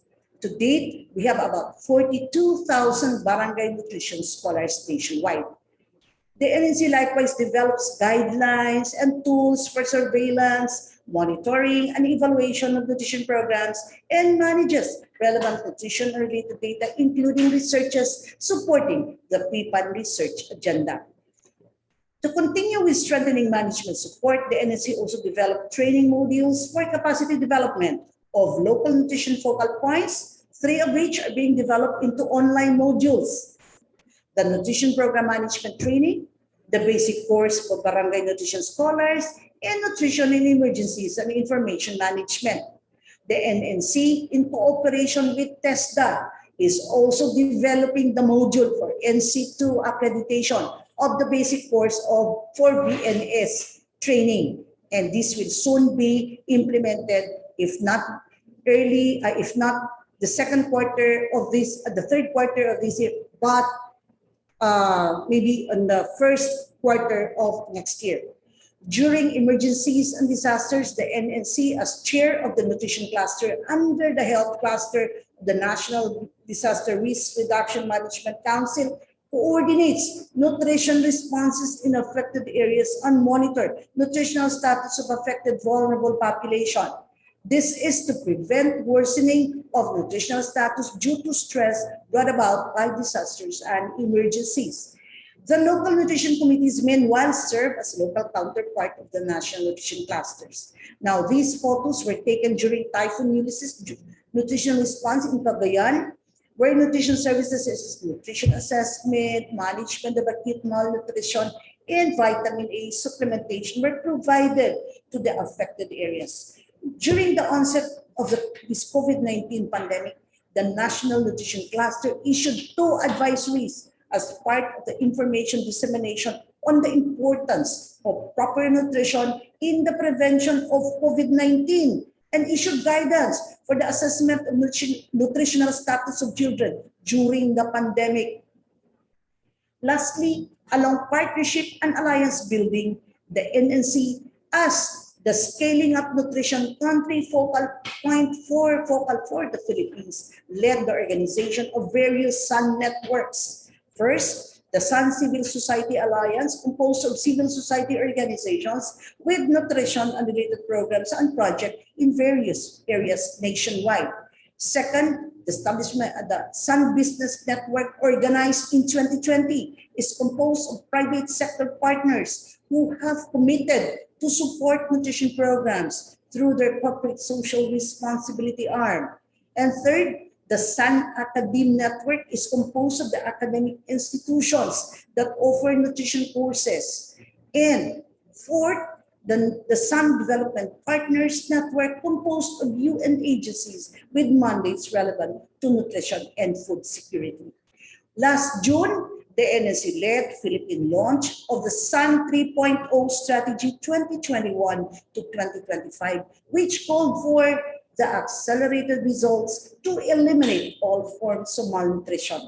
The launch gathered partners from government, members of the SUN networks, and local governments, all of whom expressed their support to the SUN strategy. Before I end my presentation, let me show to you the logo of NNC. If you look closely, the logo is actually a collection of spoons, kutsara. This represents the collective effort of various stakeholders necessary in achieving good nutrition. And with that, may I invite each and every one of you, including our local government units, to be one of the spoons for the Philippine Plan of Action for Nutrition. And together, let us continue to fight against our common enemy, which is malnutrition. Daghang salamat, maayong buntag ang inyong tanan. May God bless us all. Maraming salamat, ASEC Dayang Hirang, and thank you for sharing with us the Philippine Plan of Action for Nutrition and what NNC is doing to address our nutrition problems. And now we will transition to what is actually happening on the ground. So si Yusek Rose and si ASEC Apet have shared with us the national activities, plans and activities. But we now need to listen to two mayors who are doing our, or who are actually working with our frontliners in nutrition in their respective municipalities. So may I call now on Mayor Luistro. The floor is yours, Mayor Luistro. Magandang tanghali po sa ating lahat. Alam ko busog na busog tayo sa impormasyon from the international and the national level. Ngayon naman po, dadayo naman po tayo sa local level. So may I request na slide share na po yung aking mga slides. And I will turn off my my video so that makatutok po tayo doon sa slides.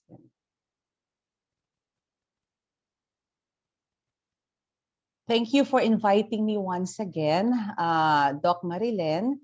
I am enjoying so much listening to all of our great speakers. No, talagang very passionate sila about nutrition. So as I wait for my slides, let me take this opportunity to introduce to you our town, Tabaco City. Nandiyan na po ba yung slide ko? Hindi ko pa siya nakikita. Ayan. Tabaco City is in Albay, in the Bicol region, and we are in the eastern coast of Albay. So if you can look at my picture, okay, of Tabaco City, napakaganda po dahil nasa left side namin, okay, on our west is the Mayon volcano, and on our east is the Pacific Ocean. So you can just see na very fertile ang ground namin for agriculture and the fishery. No, yan po ang major sources pa rin ng livelihood sa aming lugar. Pero kami rin po ang economic, cultural, education hub ng First District of Albay, as well as we also cater to the island province of Catanduanes, which is further east pa, papunta po sa Pacific Ocean. You can also see na lagi kaming tinatamaan ng mga kalamidad. Katulad po ng every 3 to 4 years na pagputok ng bulkan. Bulkang Mayon, one of the most active volcanoes in the whole Philippines. And also, lagi rin po kaming tinatamaan ng bagyo. So, isa po yan sa mga challenges namin, lalong-lalo na po sa human development, because climate really affects not just health, livelihoods, lahat po na-affect niya talaga. So, lalo-lalo na ngayong pandemya, napakalaking challenge sa amin because obviously talagang mahirap ang kabuhayan. Obviously po, no, magiging mahirap din po yung pag-provide ng mga essential goods and services sa ating pong mga residents. So let's go to my next 3 slides. Pero po dito sa tobacco, ginamit po namin na pagkakataon yung pandemya. We used the pandemic to advocate for nutritious foods produced by our very own farmers. Dahil nga po wala kaming ibang choice, no? Yung traditional na goods na binibili natin like canned goods ay hindi natin po ma-access kasi from Metro Manila ang hirap po ng transportation ng ating pong mga produce, no? Kaya tumutok kami sa locally produced na mga pagkain. And talaga pong napakaganda pala ng epekto nito, lalo-lalo na sa aming mga farmers, no? Sila po, palagay ko, ang isa sa pinaka-vibrant na ang ekonomiya ng mga panahon ng pandemya. Okay, nasaan yung slide ko? Okay. Nawala po ba yung slide ko? Yes, Mayor, sandali lang po inaayos. Okay, sige. Apologies so, no problem. So, I can continue kahit wala na yung slide. So, ayan. Okay, so, na-discover namin po yung potential ng tabako to produce our own food. No? Yun naman talaga ang isa sa mga Millennium Development Goals natin and the Sustainable Development Goals na kailangan talaga yung food production, no? For poverty alleviation, for health, dapat po talaga we can produce our own food. And maswerte po kami because we can produce our own food, no?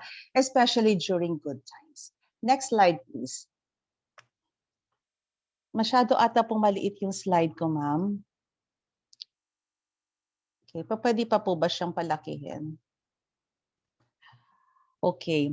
So, eto po mga pinapakita ko sa inyo ay mga posts po ito ng National Nutrition Council dito po sa Region 5. And nagpapasalamat po kami na na-acknowledge ng NNC ang amin pong mga interventions sa nutrition.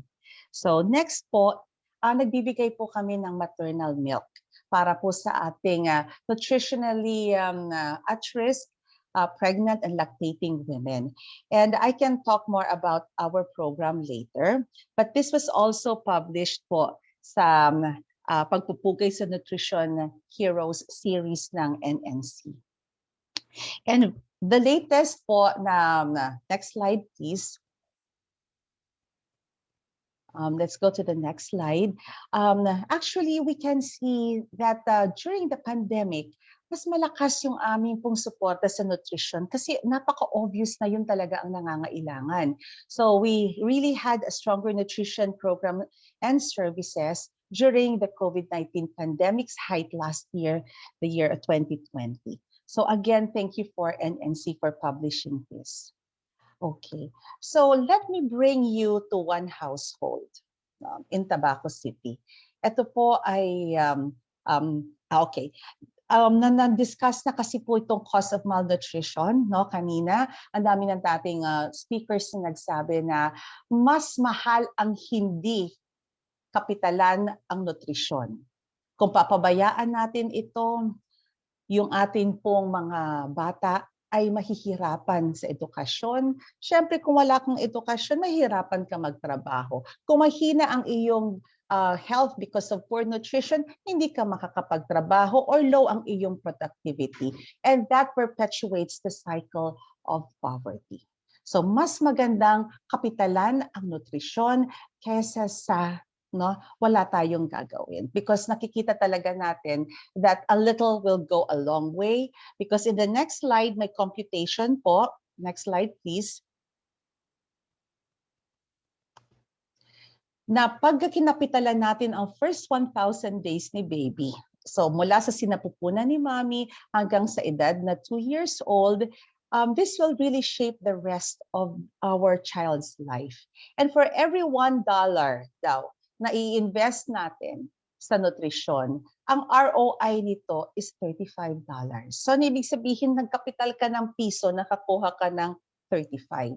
So, pinapakita lang po na talagang, kung talagang gusto mo mag-invest, you invest on the first 1,000 days. You invest on the nutrition of our children, na mula pa lang po sa sinapupunan ng mommy hanggang po sa 2 years old because irreversible na o hindi na natin mababago.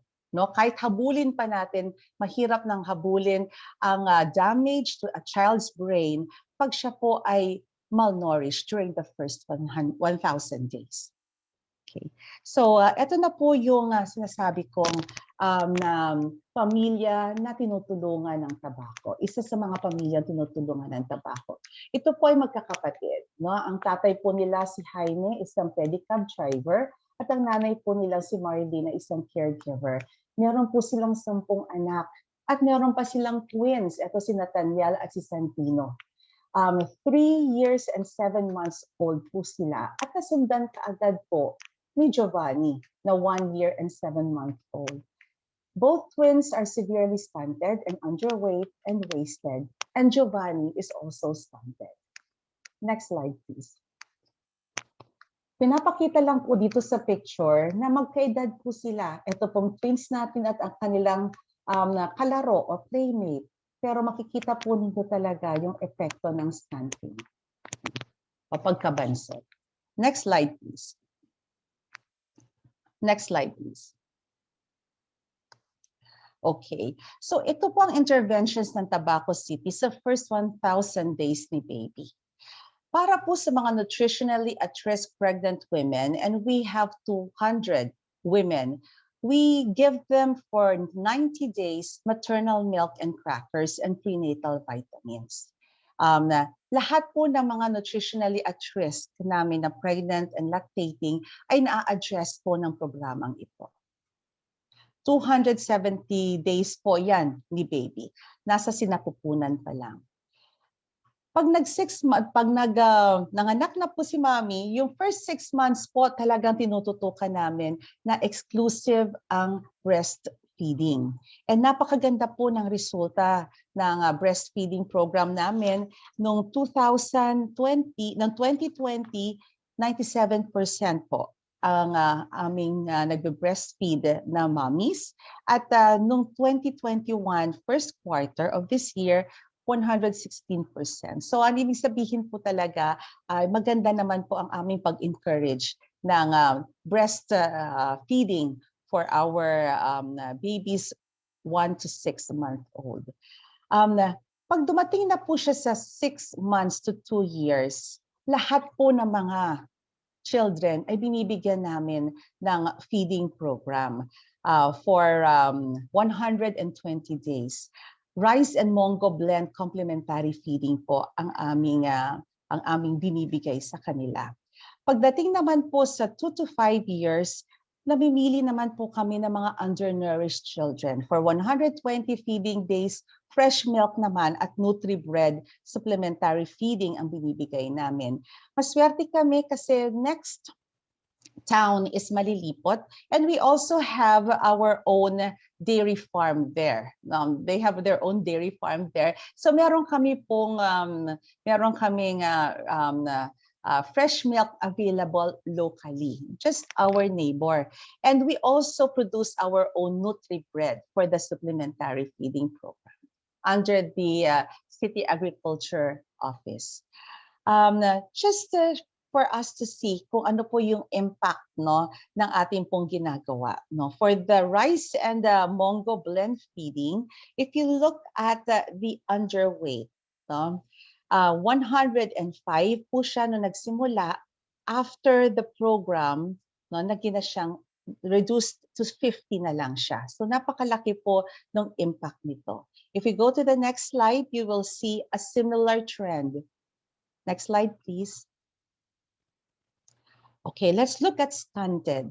Now, before the feeding, 150 po sila. And then after the feeding, na-reduce natin to 56. So again, very pronounced po ang improvement. Next slide, please. Para sa wasted naman po, from 195 before the feeding, naging 85 na lang po after the feeding. Next slide, please. For the fresh milk, for our 2 years old po, to 5 years old, ang underweight po na 95, naging pong 41, and yung severely underweight na 60, naging 19 na lang after the feeding. Next slide, please. Okay, so for the stunted, 55 to 40, severely stunted 25 to 20. So makikita rin po natin dito na kahit po sa mga klase ng malnutrition, mas mahirap na po talaga mapaganda ang impact ng nutritional program sa mga stunted at severely stunted. Next slide, please. Okay. So, okay, here again, makikita po natin for wasted, 45 down to 30 after the program, and for the severely wasted from 22 to 11. Next slide, please. This is our budget from 2017 to the present year, 2021. So kung makikita po natin doon sa grand total na lang, we started with a budget of 5.3 million for nutrition. And then the following year in 2018, we increased it to 8.17 million. And then for 2019, 8.7 again. And then for 2020, the pandemic year, we increased our budget to 11.68. And we saw the benefits, no? And for this year, 2021, we wanted to invest more on nutrition. So meron po kaming total na investments on nutrition amounting to 24.88 million for this year, 2021. So we are actually putting our resources and our money where our priorities are. And sinasabi ko nga po kanina, we really want to invest on nutrition. So these are our Operation Timbang results. Medyo marami pong bilang dito. But if you will look at under the column level of malnutrition, if you look at underweight, no, over the years, bumababa na po siya. No? Hindi ganun ka-dramatic pero pababa po siya. Even para po doon sa mga severely underweight, from 80 to 60 to 37 to 63. Remember po, etong Operation Timbang ay ginagawa first quarter of the year from January to March. So for 2020, kaya mababa po siya na 37, hindi pa po pumapasok yung kagupit ng pandemya. Kaya po makikita talaga natin meron talaga na effect, no, yung pandemic sa nutritional status ng ating pong mga anak. Okay. Pagdating naman po sa stunting, no, we started in 2018 with 978 and ngayon pong 2021, we're down to 722. For the wasted, if we go down the chart, from 350 in 2018 to 229 in the present first quarter of 2021. Okay, so yan po ang ating Operation Timbang results. So nakikita po natin na may impact yung ating pong mga nutritional programs and interventions para po sa health ng ating pong mga anak at kanila pong mga nanay. Okay, let's go to the next slide, please. I think these are all pictures, no, just to show you the provision of the complementary food for our 6 months to 23 months old. Ibibigay po namin to sa lahat ng mga bata. No? Next slide, please. Hindi rin po namin nakakaligtaan ng ating pong elderly. No? Hindi po namin nabibigyan lahat, pero ang pinaprioritize po namin yung bedridden at yung very poor senior citizens namin, and we give them adult nutritional milk for 4 months. For 4 months. Next slide, please. This is the Manapak Rice Supplementary Feeding Program, which is in partnership with Convoy of Hope Philippines. Marami po kami na mga donors, marami po kaming mga katuwang na mga private institutions and organizations sa amin pong feeding program. Kaya yung nakita po ninyong budget, galing lang po yun sa LGU. Pero marami rin pong budget na galing sa barangay. In fact, hindi po sila pinapayagan ng aming planning officer at budget officer na makapasa ang budget nila kung wala silang nakalaan para sa nutrisyon. Ang kagandahan po dito sa Manapak Rice ay nag-imbento sila ngayon ng maraming mga recipes na may paligsaan nga sila, may competition sila sa mga recipes. And natikman ko po yung mga recipes nila using Manapak rice, and napakasasarap rin po kasi hindi naman po pwedeng puro arroz caldo at champurado na lang. Gumagawa na rin sila ng mga lumpia, gumagawa sila ng burger at iba't iba pang mga recipes using Manapak rice. Next slide, please. And I think this is my second to the last slide. So sa ngayon po, kung makikita po ninyo, gina-jumpstart namin kasi kailangan po ma-jumpstart. So katulad rin po ng 4-piece, no, parang titingnan ninyo, dole out ito. Pero sinasabayan po rin namin ng katulad ng pabasa sa nutrisyon para po masustain namin ito. no? At hindi maging overly dependent sa nutrition programs ng LGU ang ating pong mga families. So kailangan turuan sila to prepare nutritious foods, locally available, no? Nutritious foods para sa kanilang pong pamilya. Next slide, please. And this is my last slide.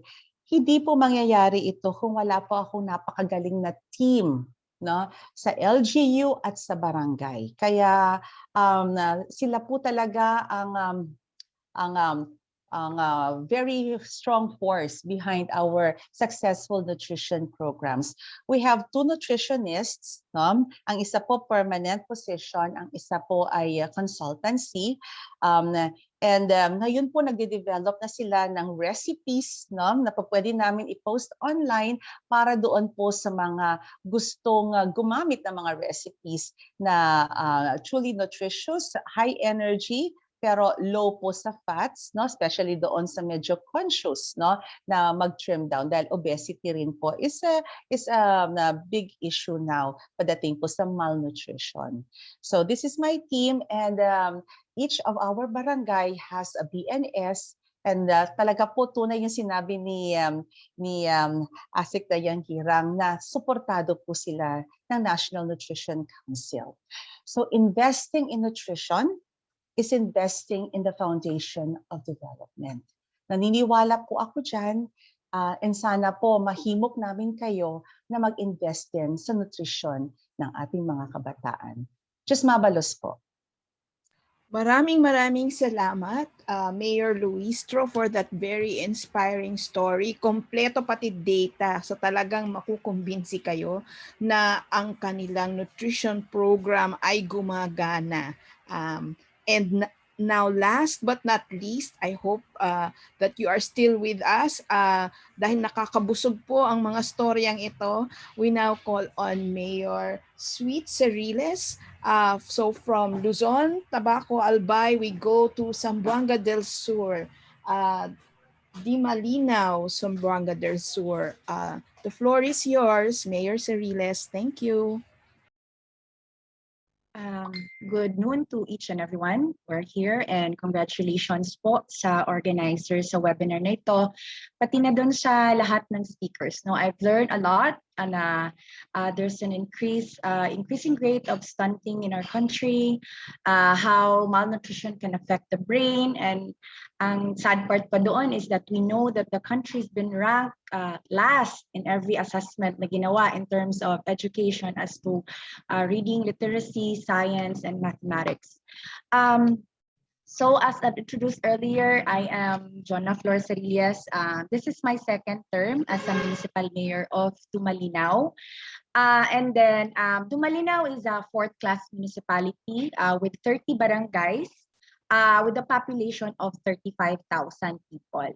So ang task ko is to present our malnutrition program. So this is not a perfect program. It's still on the process. It's a learning process, but I am happy to share it, no, to all of you. Sige lang. All right. Wait, okay. As I've said, this is my second term, no.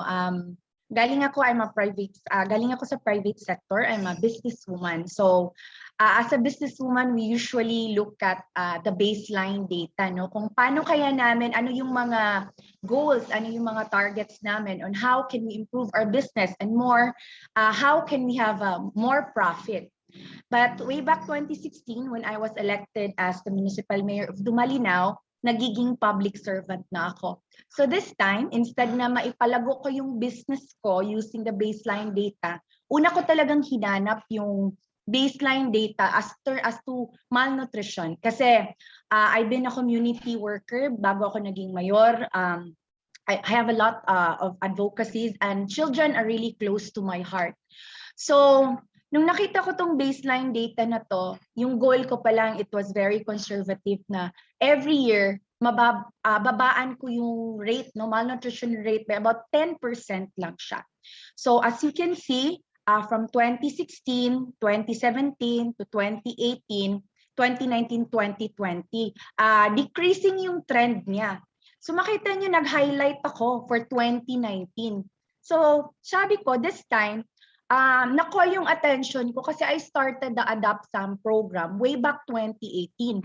So when I checked the data, sabi ko, ba't ang taas? Tapos sinabi pa ng Provincial Nutrition Office, the number 2 kami sa malnutrition rate for the whole province. So I was shocked. I was asking why, what went wrong? So nung nakita ko, I want to do it again. I want to do the Operation Timbang ulit. So this is the corrected data, no? As you can see, kasi minsan we think of it that yung nasa top tayo ng malnutrition rate, yung mga results. Sometimes you think of it na baka marami talaga akong malnourished na mga bata. And sometimes we forget to consider the data collection. So eto, from 2019, nung nag-error kami, pinagawa ko ulit with the help of the NDPs. I asked assistance from DOH na kung pwede, tulungan yung mga BNS at BHW to do the Operation Timbang. So as you can see, 2019, the first, etong first one, yung error, tapos there's a corrected data. So salamat naman ng Diyos na for 2020, bumaba talaga yung malnourished rate namin dito sa munisipyo. So this is just to show the graph between yung una na nagkamali and then the corrected graph na the trend is going down naman. So I just want to bring this up. The reasons no na nakuha nila yung incorrect data. Una nun is that if October 2018 was the barangay election. And usually kasi trend dito sa Pilipinas kung sino yung papalitan, sino yung bagong nakaupo, papalitan lahat yung tao. So sayang yung mga trainings, mga binigay na trainings dun sa mga tinatawag natin na mga barangay functionaries kasi natatanggal din sila. So the main reason bakit nagkaroon kami ng erroneous data was that we have newly hired BNS and DHW. Yung pagkuha ng mga measurements, nagkakamali-mali sila, and then yung mga calibration din ng mga timbangan na ginagamit, hindi din siya nabigyan ng pansin. So it's very important na we have to check also the calibration of the equipment that we use, as well as kailangan natin i-capacitate our BNS and BHW. So eto, these are the things that we consider during data gathering. So sinabi ko na to earlier, no, about the capacity of BNS, that we need to capacitate them, the equipment na kailangan natin gawin, and of course, the assistance, kailangan natin sila i-assist kasi most of the BNS, ang dami nilang trabaho with a little compensation. So what is Adopt SAM and Mom program? No? So this is an initiative, the municipality of Tumalinao, to alleviate the issue of malnutrition in the entire municipality. So each child is paired with a kind-hearted volunteer resident or a foster parent whose main task is to monitor, assist, and educate the participating kid together with their guardians. Ginawa ko to kasi for the longest time, the national governments they've been doing supplemental feeding. Pero ang tanong kasi, supplemental feeding isang beses lang siya ginagawa in a day. And most of the time, the children gets to spend their time at home, which is how many times dapat kumain yung bata na nasa loob ng bahay. So I just want to see na if we go beyond the supplemental feeding, make it one-on-one para mas mabigyan ng pansin yung bata. Maybe, just maybe na ma-reduce yung malnutrition, no? And then we save some of the children who are considered as SAM or MAM. So gumawa kami ng MOU between a parent and the guardian or the foster parent. So usually yung kinuha namin dito, mga department heads, mga teachers, barangay officials, mga businessmen and women, no, who are willing, no, na has the heart to help and be committed to the program. So ito yung mga duties and responsibilities, no? So first party, ito yung sa foster parent na mag-visit siya once a week, and then mag-refer siya doon sa RHU namin for medical and dental check-up kung kailangan din sa mga bata. I-monitor yung bahay ng mga bata ng ng family ng Sam, no? May backyard gardening ba? May sanitary toilet ba? And we practice 7-sack segregation dito sa munisipyo namin, no? If they're doing that as well. Kasi in terms of malnutrition, we don't really just consider malnutrition as the absence of food. No, sometimes it's connected to sanitation, connected to education kasi nga and even no to care and attention kasi minsan ang nanay nakakalimutan na talaga nila pakainin yung bata nila. And so this is the second party, yung sa parents no, ng bata. Ito yung mga duties and responsibilities. Hindi ko na lang siya iisa-isa. And then, yung mga activities na ginagawa namin. So, ito si Renil, siya yung adopted child ko, no? Dami nila, 3 sila, and then 1 year lang yung gap, iba-iba yung tatay nila. So, with this program, nakita namin yung problema, no? So, good thing yung nanay niya, after the birth of the 3rd child, nag-commit na siya na she'll do, tawag na to, contraceptive. So, ngayon naka-enroll na siya sa implant program. And then, Renel, sad to say, parang, mahirap na talaga i-reverse kasi sobra, dati talaga yung weight niya is out of the chart. Wala siya sa chart. So, hanggang nagiging severe acute malnourished siya. So, as of now, hindi pa rin normal yung weight niya. And then we do locally funded feeding programs. So, etong isa here, we partnered with Carabao Center. We recently kaka-establish lang din namin ng dairy farm dito na maliit lang under Cynthia Villar's program. And we do hatod serbisyo sa barangay. So seeds, we give seeds to the mothers. And then yung buntis kit sa sa ang mga nanay. And then we also do medical, dental. And then of course, no, we invited McDonald's, yung mga fun and games. Kasi when you say about the well-being of a child, it's not just about nutrition or the physical part. There's also an emotional part. So as much as possible, even at this time of pandemic, we can provide some smiles, no, for the children. And we have partnership with Hapag-asa, who gives us food supplements like the Mana Pack, sinabi ni Mayor Crisel kanina, and also vitamins. And also from our own funding, we provide vitamins and medicines for the locally, for the identified families. So from the report of the foster parents, in case sasabihin nila, this household, wala silang toilet, so we also provide toilet bowls, no? Wala kasi kung picture na upon the distribution of the bowls, but we do this. And we continue to do this every year. So ito yung analysis namin. We started with 45 children under the program. 7 yung nag-graduate for 2018 to 2019. For 2019 to 2020, wala kaming nag-graduate, but there are 31 na nag-achieve yung normal weight nila, but they are stunted. So for 2020 to 2021, we also have 14 who graduated and 20 that achieved the normal weight, pero still stunted, no? So these are just the list of the children who recently graduated, their foster parent or their guardian, tapos eto yung barangay kung saan sila. So just some pictures to show the mga before and after pictures of the kids na galing ng severe acute malnourished. Si Sam, nagiging normal na siya. So for Janrail, after 9 months, naging normal siya. And then we have Jeline, Christian, and Princess. So this is just a figure to show yung kaninang sinabi ko, that 31 out of 45 achieved normal weight for length, height, and then for 2020, 14 graduated and 20 achieved normal weight for length, height.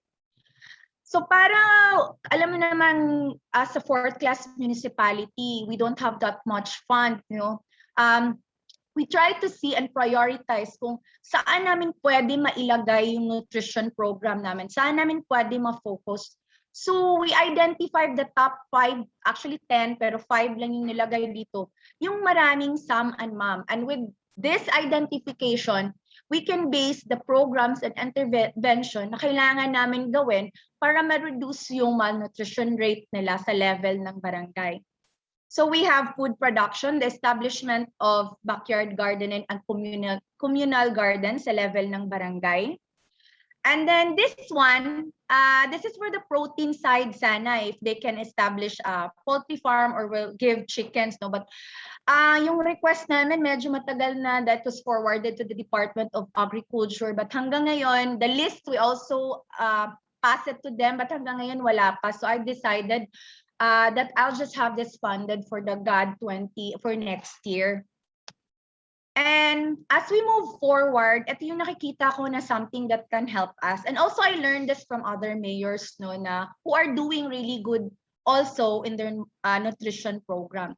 So alam naman natin na the BNS, the BHW, marami silang ginagawa. And sometimes sa amin dito, dun pa nakapasa lahat ang pag-prepare sa food during, even the daycare workers, no, during the preparation of feeding. So yun, establishment of community kitchen. I think the establishment of Carinderia, it's an agreement between Carinderia that can provide food, no, to malnourished children. Mayor of Malabon is doing this, and I heard him talk last Friday about this one. So this I want to try this also here in my municipality. And then the home-based livelihood for the family of Sam and Mob children. This one, I have to really see kung ano yung pwede, ano yung magiging feasible na livelihood for them. Just to conclude, sama the same way na sinabi kanina from the previous speakers do na we have so many plans. There's national plans with the government, but it also, brings down to us, the local government unit, on how we can implement our nutrition problem. Kasi in the first place, kami naman talaga yung nakakita kung ano yung nangyayari dito sa babae. So community-based projects like this, the Sam and Mom, is something that we can implement para ma-address natin yung malnutrition problem dito sa in your respective municipalities. So that's for my presentation, and thank you very much for listening. I hope may mga insights po tayo, and I've learned a lot from the other speakers. Good afternoon po. Good noon, and thank you very much, Mayor Ceriles, for that very impressive presentation. I think ang natutunan po natin sa Dumalinaw is the importance of giving priority to the ones that are most in need.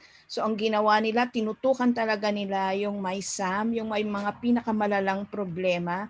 Kasi pag ginawa mo yon, mahahatak mo yung buong municipality in terms of the prevalence of stunting and undernutrition. So we now, because in the interest of time, I am not going to summarize anymore, although we had intended to do that. We will go straight to our question and answer portion so that we can accommodate as many questions as possible. So okay lang po ba mga kasama na tayo ay magpaliban muna ng ating lunch, no, for a few more minutes, because I think that this is a really wonderful opportunity for us to interact with our speakers and to learn more from each other. So I'd like to start off with a theme, no? So it's not a specific question in the question and answer, but it is a theme that has arisen from our, especially from our local chief executives, and that is the discontinuity that happens when we are changing from one administration to another. So nabanggit yan ni Mayor Sweet na pagka nagbago ng administration, pati yung mga frontliners natin nagbabago din. At nabanggit din yata ni Mayor Luistro na nagbabago din ang mga programa. So, paano natin masisiguro na ang tutok sa nutrition at ang mga nutrition programs, especially the ones that are working, how can we ensure that they will continue from one administration to another? And although this is a question for local chief executives, I think there is a role for national government here, Right. because there has to be some link that the national government can provide as the local governments transition from one administration to another. So Shall we, maybe we can start from Mayor Sweet first, and then Mayor Crisel, and then maybe our other speakers if they would like to respond to this question. Mayor Sweet? Medyo naputol po kayo sa internet connection ko, but I just want to clarify. You're asking is how can we make sure that the programs, the nutrition program that we're implementing will continue even with this change of administration, correct po ba? Yes, ma'am, that's correct. Oh, especially since we're facing elections next year. So paano natin masisiguro na yung mga magagandang programa, kasi nakita naman natin, hindi sapat ang isang term para ma-eliminate yung problema. So kailangan talaga merong pagdugtong-dugtong or continuity ng mga programa. So how can we do that? Thank you, Mayor. Very sad to say no na yun na yung nagiging trend dito sa Philippines, na whenever there's a change of administrations, there's a change of priorities. Medyo mahirap siya sagutin, no? Pero I think the same way na sinabi mo kanina, the national government can really help, no, with the policies that they can make. So here sa munisipyo, siguro we can institutionalize the programs, but it doesn't really follow na susundin din talaga siya with the next administration. But I think mas mabigat doon if the Congress, can file a bill or whatever na parang magiging permanent na rin yung mga positions. And of course, it comes with the funds, right? Kasi minsan kasi gumagawa tayo ng batas, ipapasa namin dito sa LGU. Tapos yung funding namin nakapos na, we also have to, to give to that yung ginawa na batas. So let's say, for example, if magiging permanent status na yung mga BNS natin or yung mga PHW, yun maganda. Kasi we invest so much in their trainings eh. Tapos time will come na bigla na lang silang mawala because of the change of administration. So, ang sagot ko po dyan, ma'am, I think malaking tulong yung people na nasa national level, the ones that in Congress, na pwede sila makapasa ng law or bill with that. Okay, thank you, Mayor Sweet. Mayor Crisel, would you like to respond also? Oo. Thank you. Thank you, Ses. Ang pinakamagandang paraan para ma-sustain ang isang programa over, the years, kahit sino man ang umupong mayor, is through an ordinance, no? Ang ginawa po namin nung 2008, no, nung inadapt namin po ang CBMS or the Community-Based Monitoring System as our tool to monitor poverty, no, in all areas of poverty. That includes health, nutrition, etc. Minandate din po namin ang aming magiging template for development would be the Millennium Development Goals. So we have the Millennium Development Goals, and then ano ang aming pong tool to measure our progress, no, sa Millennium, in attaining the Millennium Development Goals is the CBMS. So we started CBMS in 2008, and hanggang ngayon po implementer kami ng CBMS, and ngayon nga national law na siya, no, yung community-based monitoring system. And yet naandito rin po sa aming ordinansa ngayon na ang gagamitin po naming template for development will be the Sustainable Development Goals. Kaya yung ating pong mga departments, pag nag-propose sila ng budget, dapat naka-anchor siya doon sa localization ng attainment ng Sustainable Development Goals. Baka baguhin nila ang pangalan ng programa, pero yung pinaka-essence ng programa dapat naroroon. Ang alam ko po, ang BHW representative natin sa Kongreso na is Bicolana, no, is espousing na maging plantilla position ang BHW. Hindi ko lang po alam kung kasama sa kanyang panukalang batas ang pag-include ng iba pang mga appointed positions katulad din po ng BNS. So, pero I think I agree with Mayor Sweet na importante nga talaga na meron din po siyang basihan sa batas, no? Kasi ngayon, I started as kapitan po, Marilyn, barangay captain ako. Kaya ayoko rin pong alisin sa ating mga barangay na pumili ng kanilang titiwalaan, no? Mahirap kasi po kung sa aming level manggagaling yan. Pero kung sa national level yan, na siya naman ang gumawa ng local government code, pwede siya maging amendment. No? So, palagay ko, masishare ko talaga po yung best practice namin using the community-based monitoring system, which we do every 2 years, no? Para po ma-monitor namin ang progress namin sa lahat ng goals. Kayun nga po sa Sustainable Development Goals. Thank you very much, Mayor Crisel. There's one question here. Actually, there are 3 questions here related, and I'm putting them together. Ang tanong ni Maria Fatima Villena is this: she has not really seen a comprehensive program to address malnutrition. She has only seen, she observes though, she says, that, there are fortification programs, there are this and that, there's salt, there's iodine and all that. But there really is not, one complete food, the meal itself, and how to make this accessible. And she emphasized plant-based diet. And she asked similar questions there. And also I received the same questions from my, on my text on my phone. And, they're asking about, do we have to eat micronutrients the whole time? How can we solve this and all that? So perhaps, any panelists can answer this.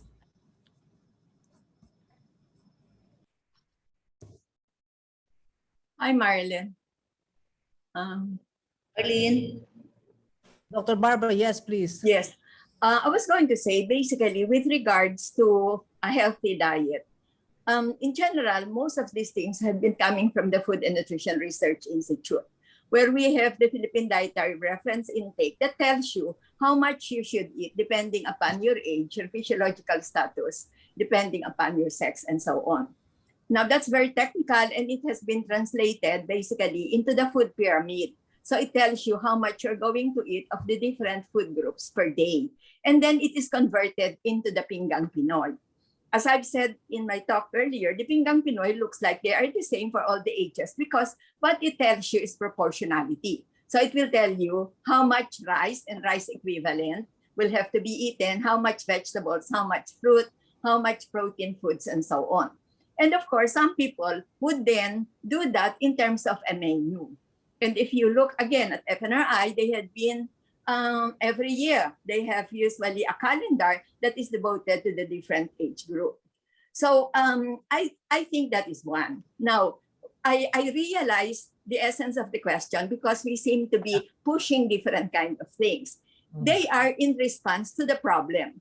So for example, at one point, iodine deficiency is very high, and we are concerned, particularly for the pregnant women. So that was the reason for the iodized salt. And if you look at the iodized salt, it came much before the food fortification law. Why the food fortification law? Because consistently we have problems with vitamin A, we have problems with anemia. And so the tendency is it's more of a curative program in making sure that those who have problems are given the micronutrient supplements.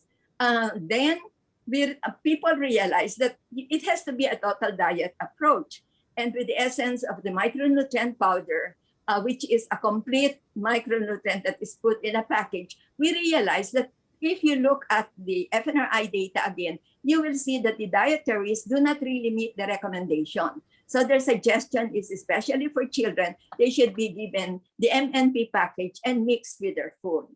If only people would have enough resources to make sure that we eat what is being prescribed in our Pinggang Pinoy, then obviously that can be done. And it doesn't have to be elaborate. It can be a one-dish meal. For example, if you have nilagang isda o nilagang manok o nilagang karne, all you have to do is to make sure that you have the vegetables and so on. So it doesn't have to be very elaborate or very expensive in order to attain a healthy diet. So maybe that is one that we have to do. Actually, that is also the role of your BNS and BHW for your nutrition education and your nutrition counseling. Unfortunately, I think in our programs, most of the time, we do not do much about counseling. Parang puro information lang. And so, obviously, it does not get rooted. Thank you. Thank you, Dr. Barba. Anybody else would like to answer? Arlene, Yes, Dr. Dayang Hira, Assistant Secretary Dayang Hira. thank you very much. Apart from what Dr. Barba mentioned and the interventions also I presented in the Philippine Plan of Action for Nutrition, actually, the NNC organized the Scaling Up Nutrition Philippines Independent Dialogue as one of the independent food dialogues of the National Food Systems Dialogue led by DA. No? So this will form part of the country's input to the UN Food System Summit this coming September. So the independent dialogue actually produced recommendations aligned with the UN food system in the 5 action tracks. So ang isa doon is access to safe and nutritious food for all. And then second is sustainable consumption. Third is nature positive production. Fourth is livelihood and equality. And fifth is resilience. So actually these recommendations for the SUN Philippines Food System Independent Dialogue are to develop local focal security plans with livelihood, financing, education, production, distribution, consumption, and waste management. And second is to scale up food hubs with preference to local and indigenous produce. Yeah. So use of social safety net programs yung nasa government natin ngayon, like 4Ps, dietary supplementation program ng mga DepEd, ng DSWD at saka ng NNC to ensure food security and nutrition among marginalized population and expand food banks to reduce food wastage and address hunger. So itong lahat ng recommendation ng SUN Philippines, aangat natin. By September, pupunta po si Secretary Dar doon sa New York to attend the International Food Systems Summit. So that would be all. Thank you very much. Thank you so much, Assistant Secretary Dayang Hirang. But what you just mentioned is actually a comprehensive take already from producing food up to consumption. And that's exactly what the food systems is all about. Thank you so much for that. And there's one other question here from Axel Alterado. He's asking, what will the mayors do when the Mandanas ruling becomes effective? Probably Mayor Crisel and Mayor Cerillas can answer this. Yes. Oo. Malaking pagkakataon yung additional share namin from the national government to even further our priorities, especially pagdating po sa health, may dati na siyang devolved and ang nutrition office namin is under health. So madadagdagan po talaga yung kanilang budget na para sa mga programa. So we welcome that very, very much. That would also give us a chance to increase the number of personnel in our offices. Sa ngayon lang po, katulad ng sinabi ko, consultancy yung iba, pero we can create now, if kasama siya sa CapDev plan namin, and isasama ko naman talaga sa CapDev plan, yung additional plantilla positions for health workers, nutrition workers, social workers, dahil yan po talaga ang palagay ko maraming programang ina-download sa amin ang national government. So at least hindi na po kami mag-iisip kung saan kami kukuha ng pondo. Pero ang kinatatakot ko po dito, baka i-download sa amin ang school building program ng DepEd. Di ba tinamaan kami ng Typhoon Rolly? Bilyones po ang kailangan namin to restore our classroom. So mauubos lahat po ng increase kung ang school building program po ay ililipat sa amin. Base lang doon sa amount ng share sa national share namin po. So, pero yung ibang programa po, malaking tulong ito, definitely.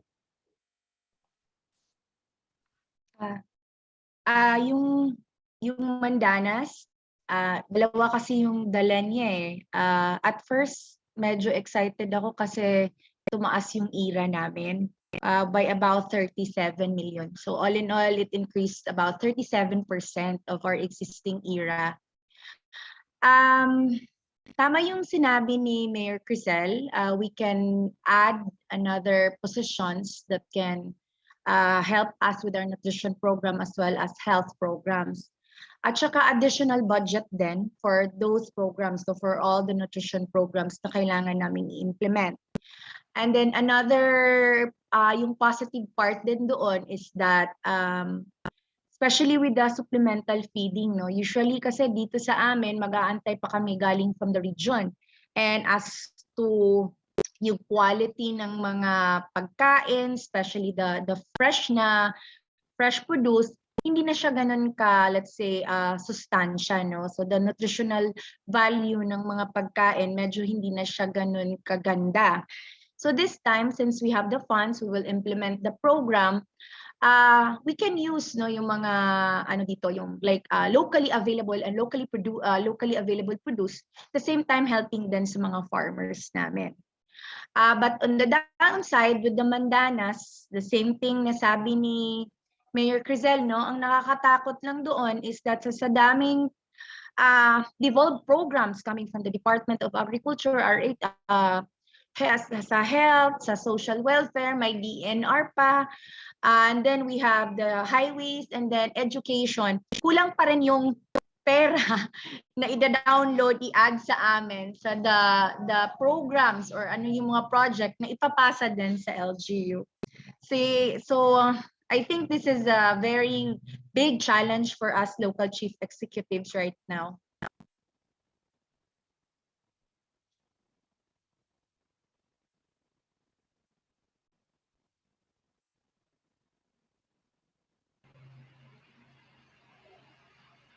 Marilyn, hi. I'm not sure if we lost Marilyn. No, I'm here. I'm sorry. Okay. All right. It's the internet. There's something wrong. Now, Ray Anthony Banglos is asking, what are the critical roles of the regional partners, both the DOH, CHDs, and the NNC regional offices, and the provincials, that contributed to the accomplishments that have been presented by the speakers? Assistant Secretary Dayan Hirang, would you like to start?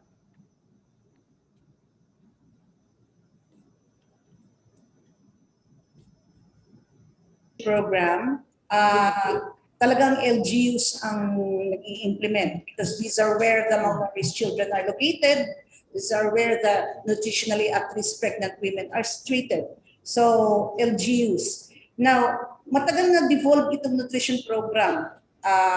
Kaya health and nutrition, meron silang nutrition office, meron ding RHUs, meron BHS, and then sa province naman, ganun din. So may provincial nutrition office, meron ding provincial health office. Unfortunately, not all provinces, not all municipalities have an independent nutrition office. This is the reason why that as of today, nandoon na po sa office ni Senator Bongo and the rest of our congressmen na pinadalhan namin ng sulat because we propose for the creation of an independent nutrition office.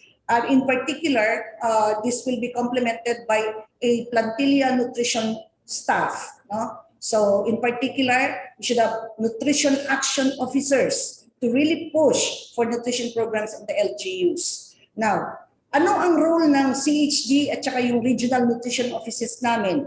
Well, the CHDs, sila po yung ating liaison office para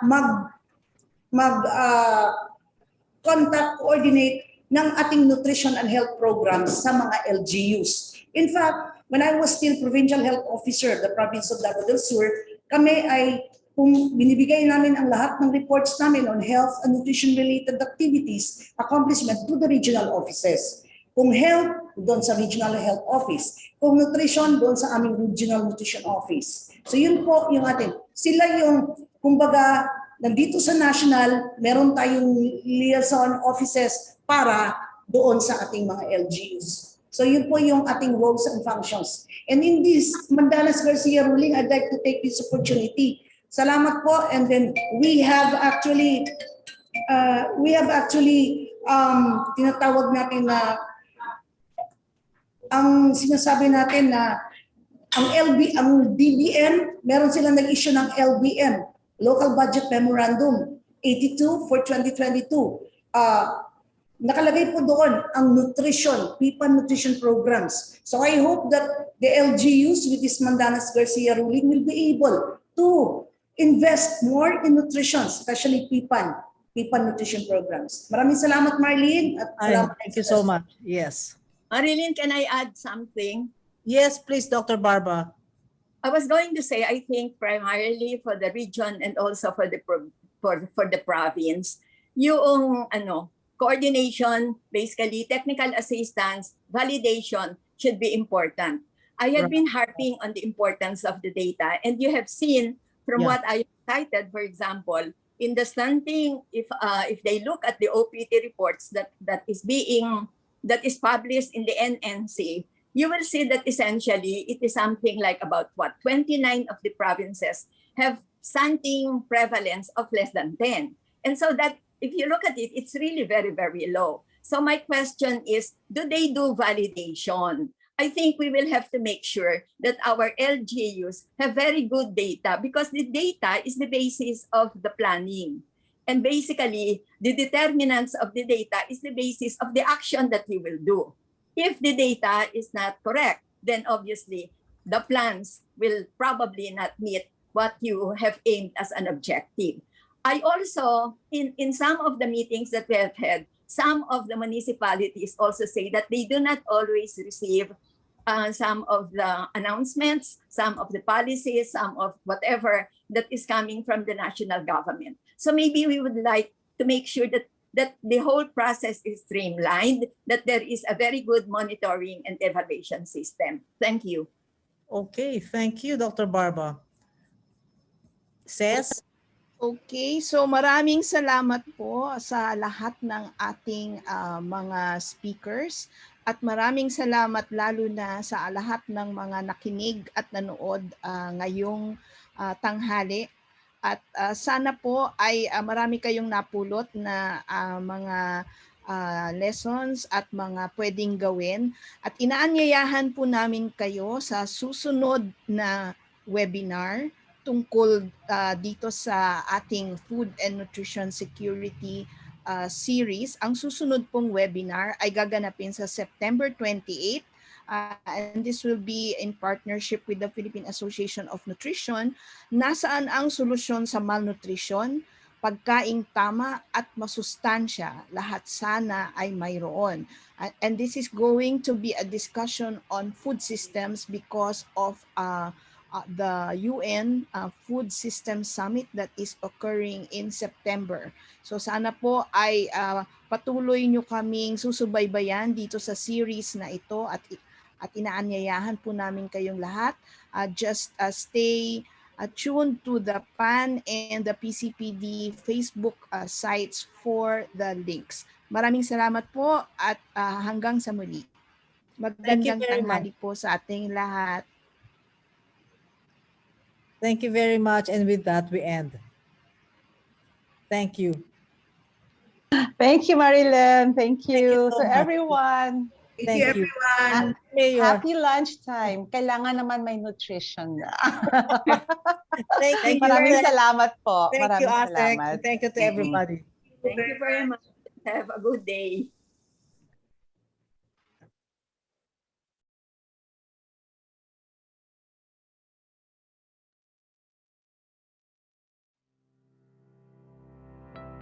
Initially known as the Population Center Foundation, the Philippine Center for Population and Development was created in 1973 to complement the government's National Population Program.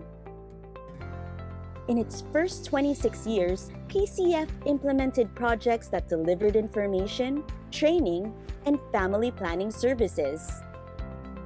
In 1992, the foundation broadened its mandate from population to Population and Development, or PopDev, and it changed its name to the Philippine Center for Population and Development. As a PopDev organization, PCPD implemented projects on community-based health education and services, responsible parenthood, and adolescent development.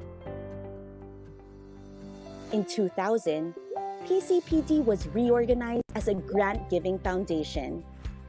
It supported the efforts of partners that responded to various concerns, such as housing, waste management, food security, climate change, and reproductive health.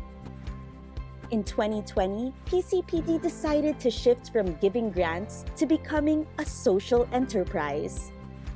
It is studying the feasibility of setting up a hospital that would specialize on women's and children's health care, while at the same time provide a broad range of health services to the general public. As it continues to evolve, one thing has remained constant for PCPD. Through its various transformations, PCPD's commitment is to contribute to improve the quality of life of Filipinos.